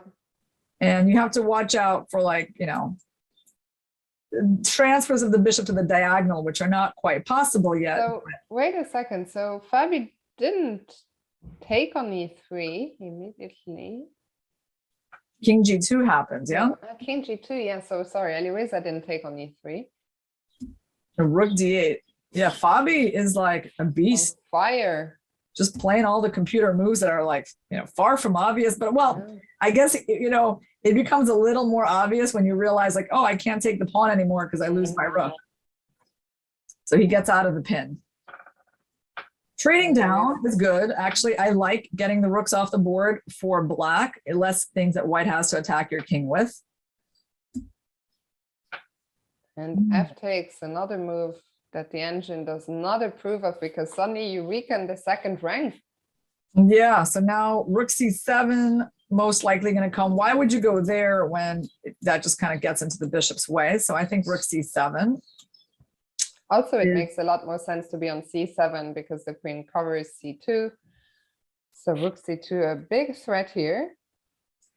Yeah, kind of irresistible move. And let's say the king runs, yeah? Let's say the king runs to h3. Then the knight comes in. Oh, that's starting to get scary. Knight g5 and rook c2 and rook h2, kind of like mating ideas. Yeah, that starts.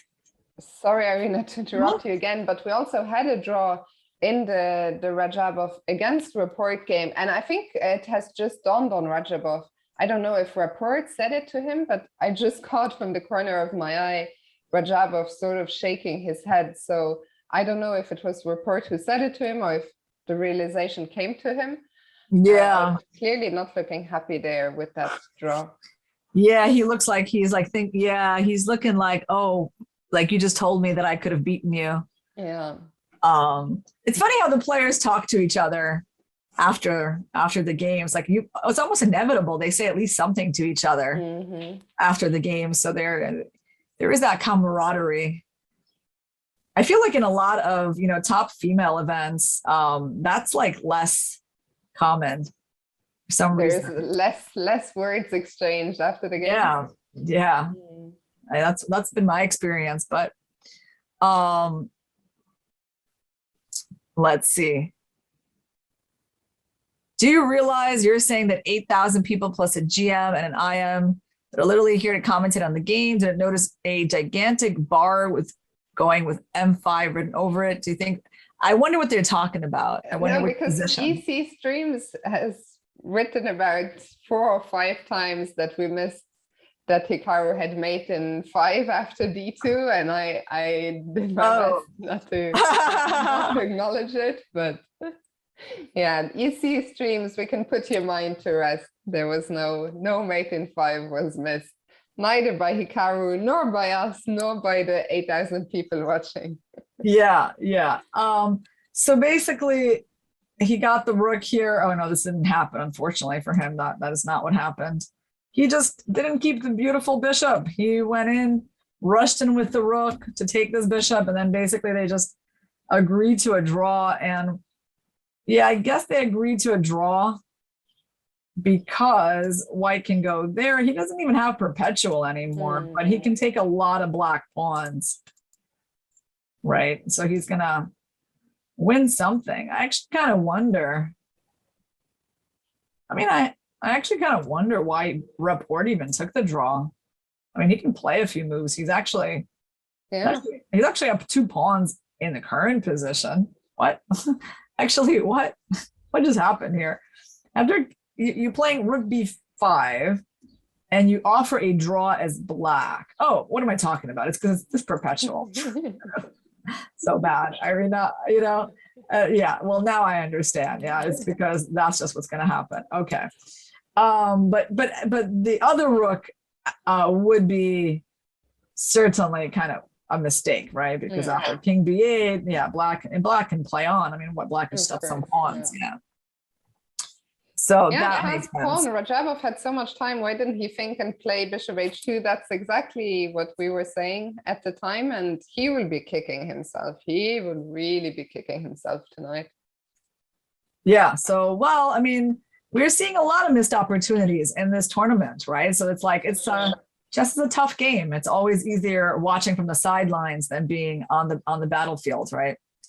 For sure. But so that leaves us with 2 games. Maybe back to Nepomniachtchi for a second. Yeah, maybe before we go there, you know that Caruana is gearing up for this assault on the White King. He's finding all the best moves and finally getting Ali Reza to start thinking a little bit.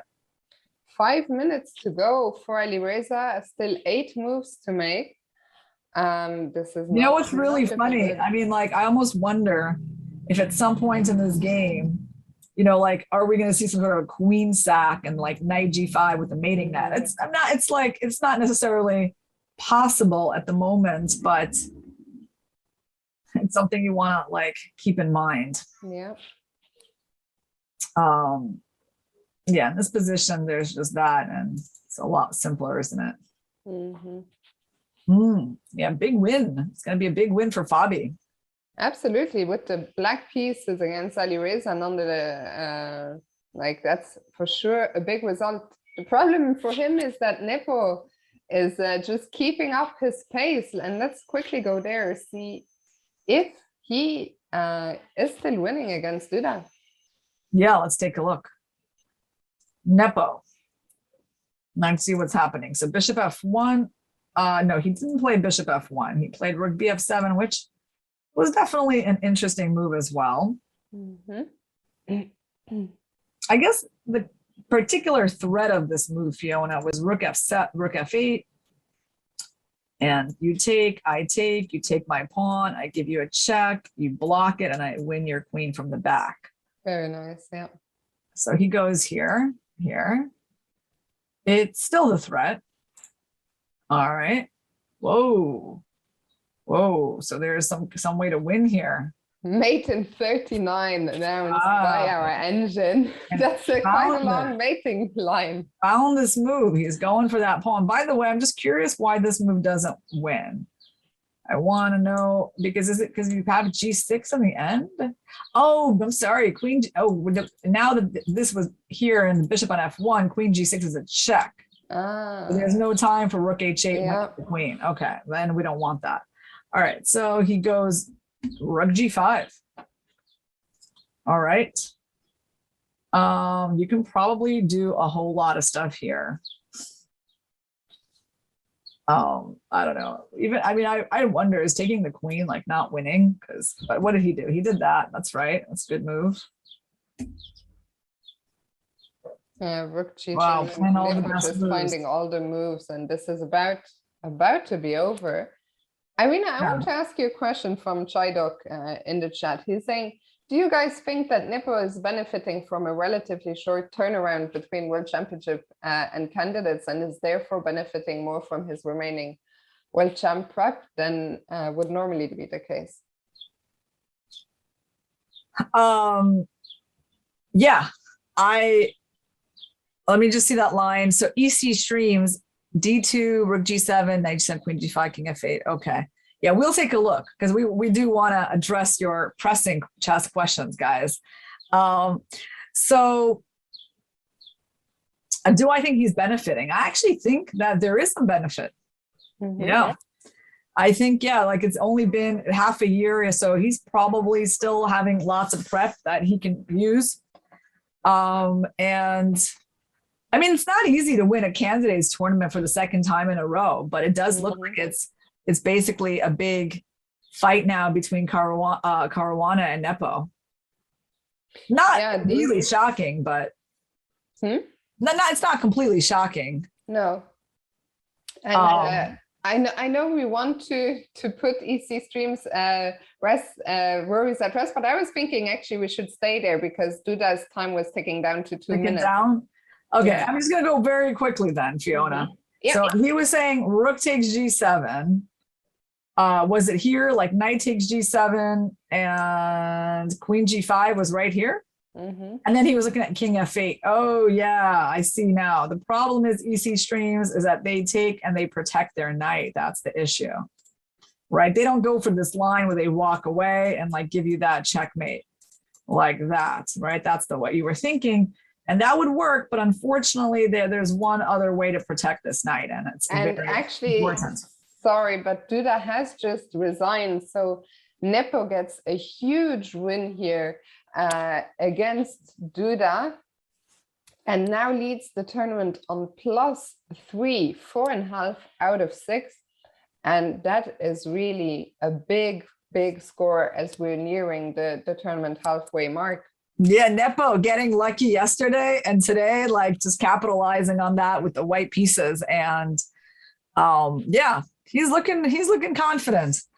And right now his opponent resigned because there's really no defense to this and that, I think. Yeah. Right. Like the checks to the king are over, queen's under attack, can't protect that. I mean, you can't even like, you can't even give away your queen, right?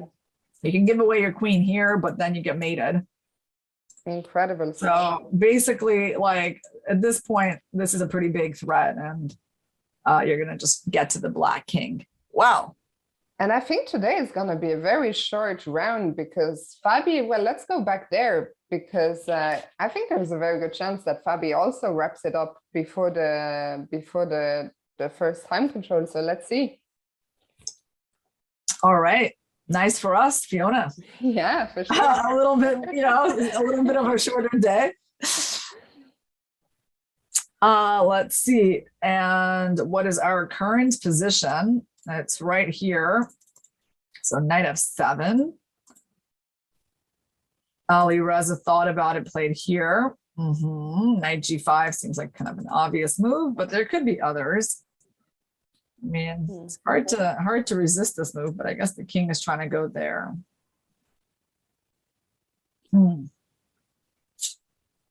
Interesting. I have to admit, like, I don't really see. I guess the point of this move, Fiona, is like stop bishop d5. Remember, I kind of mentioned that the bishop wants to get to this diagonal for some chances. Yeah, it actually makes sense. But that's why I would say that knight g5 is a very natural move to play. And then just let's say you take it, like what's going on here? Can I go in? Maybe this is not so bad for white because you have to be kind of careful about that check.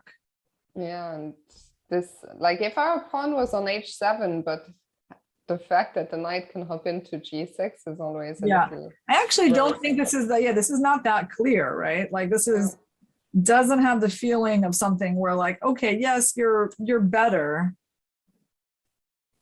I can't really trade the queens yet because you take and play rook e5 and then win my pawn. But I can't say that like this position looks terribly clear to me. Mm-hmm. I mean, because it's all about the black king, right? It's not, he's not that secure. And there's always like this kind of stuff. And if the rook is passive, then I'm getting kind of nervous for black. So he needs to really figure this out. Like, yeah, the obvious move that I thought is not that obvious. Oh, agreed.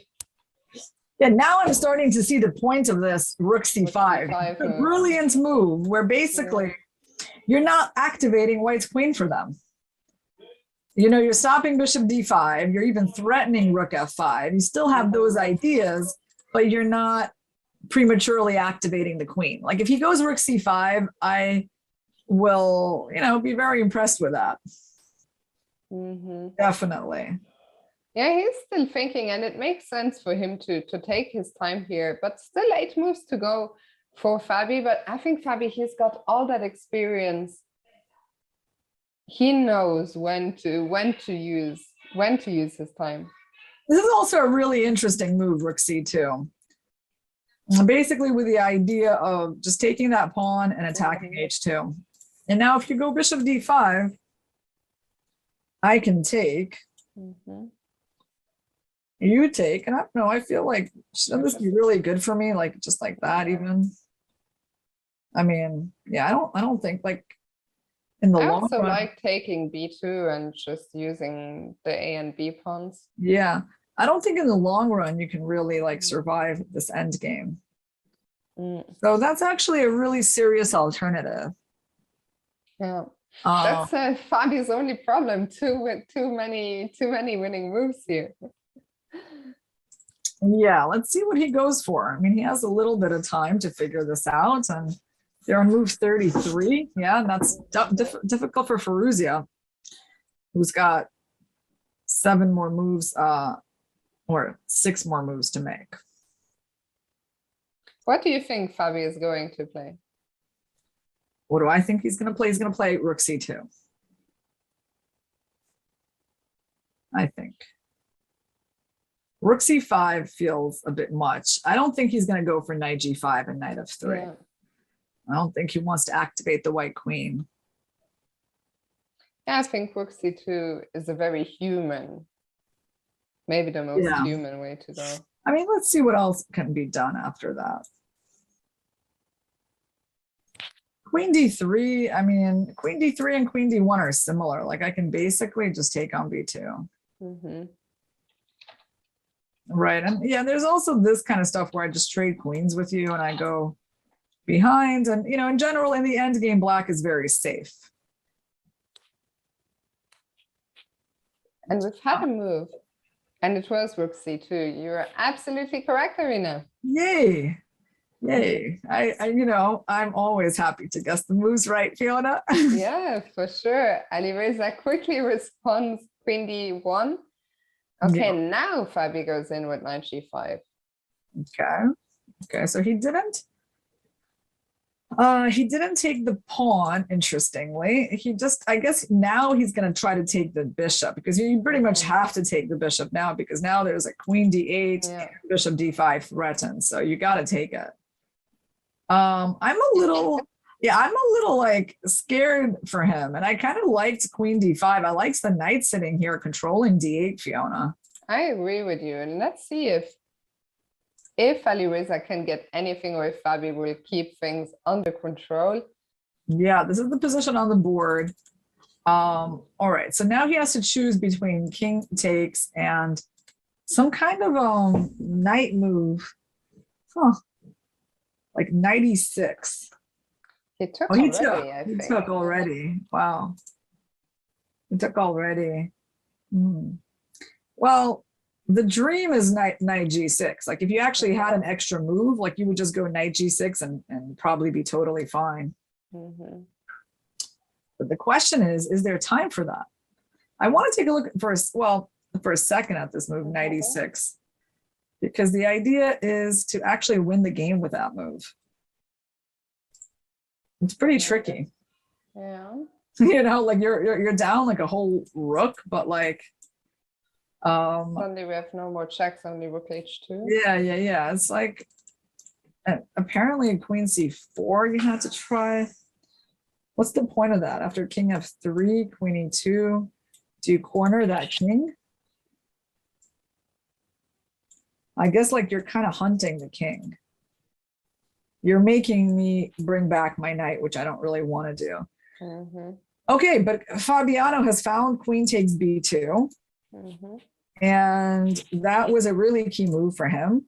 And I guess the point is now he must be the first one to mate Fiona. So the key line here, there's really only one. Like either you're gonna make the knight moves work or it's over. So the problem is this though. The problem is that you're not making it work because you're getting mated before you get to mate them. And if you go to e4? Go to e4, there is just queen b4, I think, or queen b4. So many tempting checks here. Yeah, just queen b1, actually. I win the f5 pawn. Yeah, I mean, this stuff is hopeless. Yeah. Wow. He just played queen e8.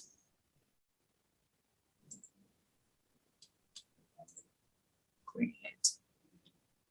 So instead of moving his knight in, he plays here. Well, he's threatening perpetual. Yes. So now does the check do anything? Yeah, check here. Okay, there's no check from there, but there is queen f6. Now you can't go there. I think I got some cool ideas of like, well, maybe not h5 because you can take with a queen. I guess my idea is just rook h2. By the way, I think Hikaru will be with us in just a second. So just before we welcome Hikaru,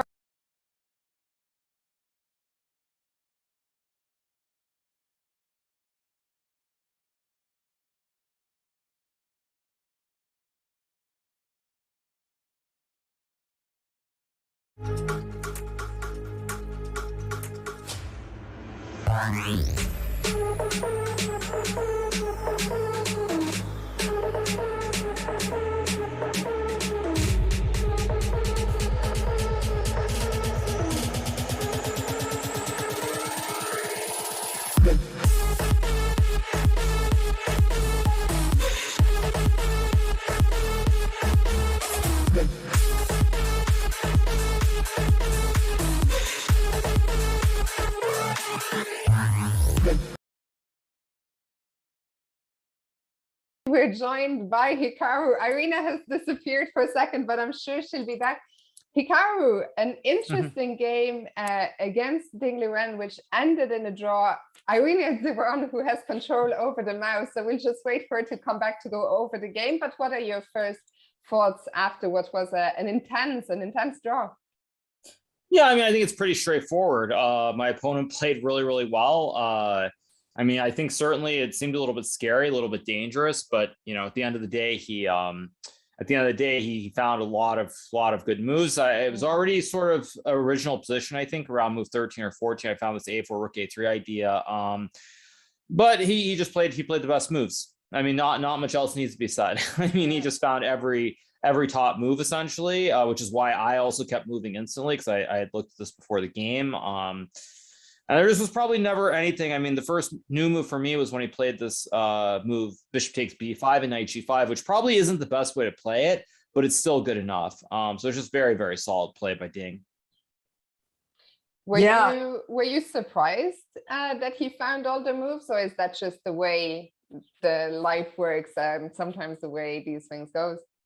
I mean, that's pretty much how life works. Generally, for the most part, you come with a great idea in preparation. You hope your opponent plays something that isn't the best move. And I mean, I thought the first couple moves were not crazy that Ding found, but to find like bishop f5 and then rook d8 c5, and even to take on c5 and then not play c6, which is another slight mistake, instead of bishop takes b5. I mean, it was very I mean, it's disappointing.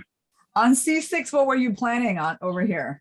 I mean, there are a couple of possibilities, but I think rook takes e4 is one of the most interesting ones. Rook takes e4 takes, and knight d6 was like queen h5 and rook g3. And I mean, I think black is probably still okay, but it's very, very tricky.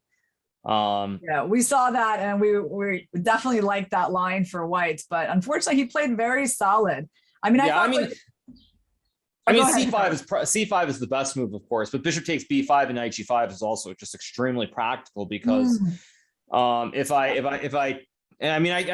problem is after knight g5, I can maybe take on g5 and go queen d4, but after queen c1, king h2, queen c4, I mean, this is going to be a draw when all is said and done. I'll probably be up a pawn somehow, but with perfect play, this will be a draw. So I mean, maybe that's a little bit better objectively, but the thing is, I saw that Nepo was doing really well. I thought he was going to win his game, so I figured, okay, I'm just gonna go with this, even though it looked kind of scary what I did. I figured, I mean, either I'm going to win or I'm going to lose, and so I played this whole rook a5. Actually, the position when I thought for like 30 minutes before rook g3, that's where I was really trying to figure out what to do, because I didn't want to play this whole rook g3 idea there, but I didn't see anything better. I didn't see a way that it was losing, so I thought, okay, whatever. If it works, it works. If it doesn't work, it doesn't work. But I had to go for it considering the tournament situation. So, Hikaru, did you think about rook g3 here? What did you not like about that one? Yeah, but rook g3, I thought he can play knight e4. That's one move, not the only one, but knight e4 is one of the moves, and I wasn't sure what I'm doing. Yeah, rook d3, and now he can go knight c5, and we get a similar version. I mean, there's also this too. But even this, I don't think is anything special after knight e6. That's the problem. I mean, I think there's going to be some simplification on the d file or the b file, and it's still just a draw probably with perfect play. So, I mean, that's why I didn't do it, because at least I thought when I took on a5 and went back, at least it looks like I have some kind of attack. I mean, Ding was very accurate with queen c5 even. D3 was good. Yeah, we were kind of nervous for your position after queen c5. Did you get scared at all, like, by the potential of like this pawn and like the strength of black's central play? I mean, but the thing is, at this point, I saw it was happening in the other game, so I kind of have to just do it and hope that it's okay. That's kind of the thing. It's like I was thinking about it, and it's like, okay, whatever. I'm just going to do it, and if somehow what I did doesn't work, so be it. But I felt like I had to try, and if I lose, I lose. But at least it looks scary for both sides. Yeah. Yeah, well, we were definitely happy by the time you got to this position, because we felt like, you know, your practical chances were just fine here, and you got a lot of play. So, right. I mean, I could have tried queen h6 also. I don't know. I mean, queen h6 is the other one, which maybe is bad, but I wasn't. Again, when I saw this bishop h6, I knew I always had bishop takes g7 in my back pocket.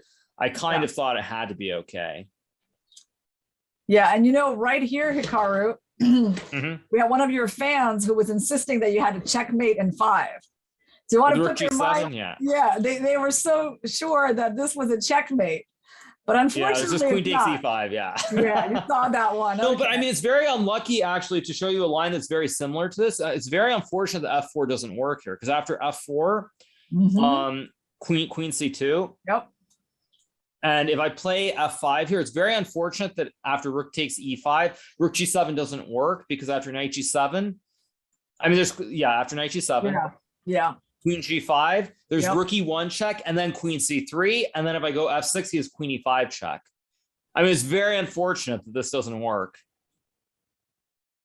F6, queen e5, So you know, the person who said that they're not crazy, but but you know, Hikaru, we actually looked at this line. I really wanted to make this. I mean, this f4 and f5 work, and then I was like trying to figure this out, and then we saw that the engine was like giving this as wait, what was the position after here? After rook bishop g7. We started with bishop g7. Yeah, then queen d1, and I resigned. Yes, here that was that. But you're saying that there was also rook g7 here. So yeah, but it doesn't work, unfortunately. But that's a nice way to try it. Yeah. So yeah, I mean, it's a good way to lose, obviously, but sometimes it's better to not just lose. Yeah. Well, we agree. So. We agree with you on that. So there was this kind of queen trade line. Okay, that's quite key. Yeah, I mean, so it's very unfortunate that F4 doesn't work. But the problem is after F4 Queen C2, if I don't have F5, he's going to go Queen H7. I'm going to have to resign anyway. So yeah, it's kind of like I had no choice but to take on G7. Yeah, well, that's a really cool line. Yeah, I have to. Yeah, it's very unfortunate. Very, very unfortunate that it doesn't work. Yeah. Hikaru, you seem in high spirits after what you said. You know, this is just sometimes the way life goes. Ding just found all the moves.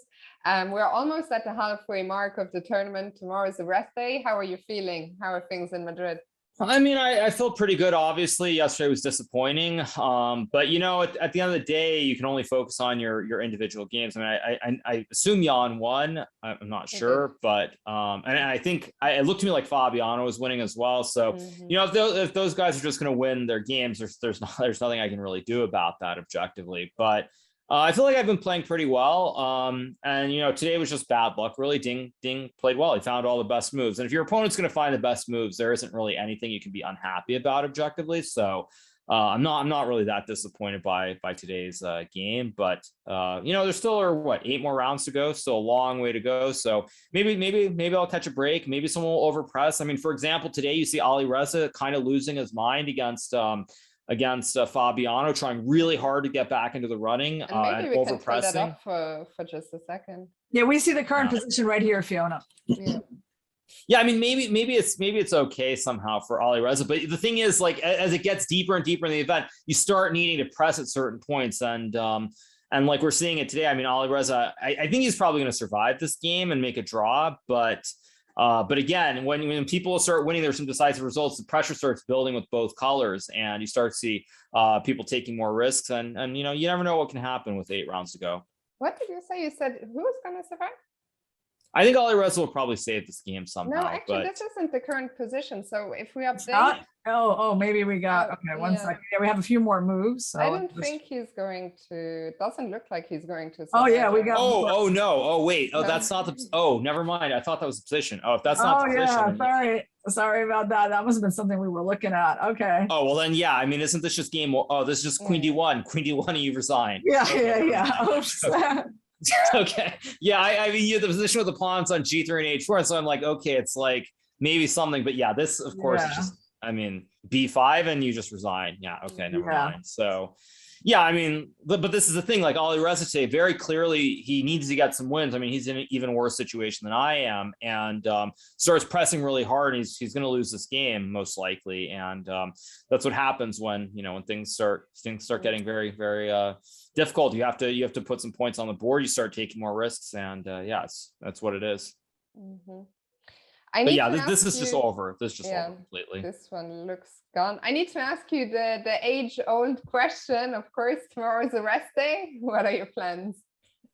No plans. My stepfather's around, so probably just relax. It's not looking great for the overall tournament, but you just kind of take it one game at a time, keep playing. Maybe good things will happen. You never really know. I mean, I think I just look at the candidates and you see someone like Levon. I feel like he's been leading or at the top more than like 2/3 of the way through, and very weird things have happened. So you never know. It's a very long event, and if I can just pick up a win here or there, maybe I'll have a chance. But I'm not too worried right now. For sure, as you say, still 8 rounds to go. Hikaru, thank you so much. I don't know if Irina has another question. And Fabiano won just now, so yeah, it's it was a good day for your rivals, Hikaru, but that's just something that's out of your control, right? So you got to play. Yeah, I mean, I think the only thing is that within the game, sometimes you try to take more risks. I mean, as we get to this point, I mean, now there definitely are players in bad shape. They're trying to win the event, in terms of like myself, Duda, and Richard specifically, because I think we're the 3 players. Actually, sorry, Duda lost. He's on -1, but like I think Richard and I are the only 2 people then who are still on an even score. And we're like 1 or 1.5 behind Fabiano and everybody else. So Hikaru, can we ask your opinion, on this one really interesting moment from the game between Rajabov and Rapport? So I don't know if you noticed like what was going on there, maybe not, but like they had this kind of end game where Rajabov, he was down a couple of pawns. He started Right. to threaten to get in the rook. And in this moment, it was a key moment. Now he had like less than 5 minutes, but he only needed like 2 moves to the time control. Like, would you just like play this move instantly, or would you like, if you had 5 minutes to make like, I don't know, 2 moves, would you like stop and think about this position here? Is there some reason bishop h2 isn't just winning? Nope. No, there's no reason. It's not, right? He could have just moved the bishop and they basically. No, but I mean, isn't bishop h2 just winning? Yeah, it is. Just winning. Yeah. Seems to be, because I don't know, it's like very hard to save this bishop. And basically, Timo had almost 5 minutes on the clock and played Rook f7 almost instantly. Yeah, it's a little surprising, right? Like, I mean, you do have the feeling that maybe White has something here, right? That it's worth thinking about. Okay, yeah, that's weird. I mean, I guess I'm not one to talk after what happened yesterday on one hand, but you know, I think I've said this on my stream many times, and I think many people, for whatever reason, kind of disregard what I've said. But I mean, I've said before that the Canada's tournament is the one tournament where people tend to play a lot worse than they normally would. There are a lot of insane blunders by everybody. You know, Richard, I think he didn't win a +9 position against Ali Rezin like round 2. Now Timur misses a 1-move win here. So there are a lot of weird things happening to candidates. So I mean, you can't be too critical, I guess. But it is pretty shocking because bishop h2. I mean, I don't even understand. I mean, I guess that he must not have seen like that after c5, rook f7, rook b4, you just go rook c7 and win the game. I'm actually kind of puzzled. You think maybe I'm really puzzled. I don't even understand what he missed. He must have just not seen that he rook c7. Right? Yeah, well, the question is rook exactly c7. what he's missing here. Yeah, and he just takes the bishop. Yeah. Yeah. Yeah. Very, very, very, very weird. Yeah, because it's just when you have a bishop like that, you really want to use it, right? That's what kind of what makes that move strange, that you're really giving up like your beautiful bishop. Yeah. Yeah, I mean, he must not have seen that after a5 or c5. He just goes rook c7 check. Well, what about this? Maybe he missed that on this move, like that he has rook a8. Do you think that's like a likely possibility? No, but come on. I mean, this is like basic. Yeah, okay. I mean, this is basic. Yeah. Well, he missed something basic. He missed something basic here. So, but like I said, I mean, everybody has made some very weird decisions for the most part. But yeah, very, very, very weird. I mean, very that's weird. just the candidates. And as you say, there might be some opportunities coming along. The tournament is still long, 8 rounds to go. So Hikaru, thank you so much for dropping by. Enjoy the rest day tomorrow and best of luck. For the Absolutely. day And I'll obviously do a recap for everybody as well, for those who are wondering. Yeah, enjoy your rest day, Hikaru, and we'll see you in a couple of days. All the best for that next part of the tournament. All right. I'll see you guys. Cheers. Bye.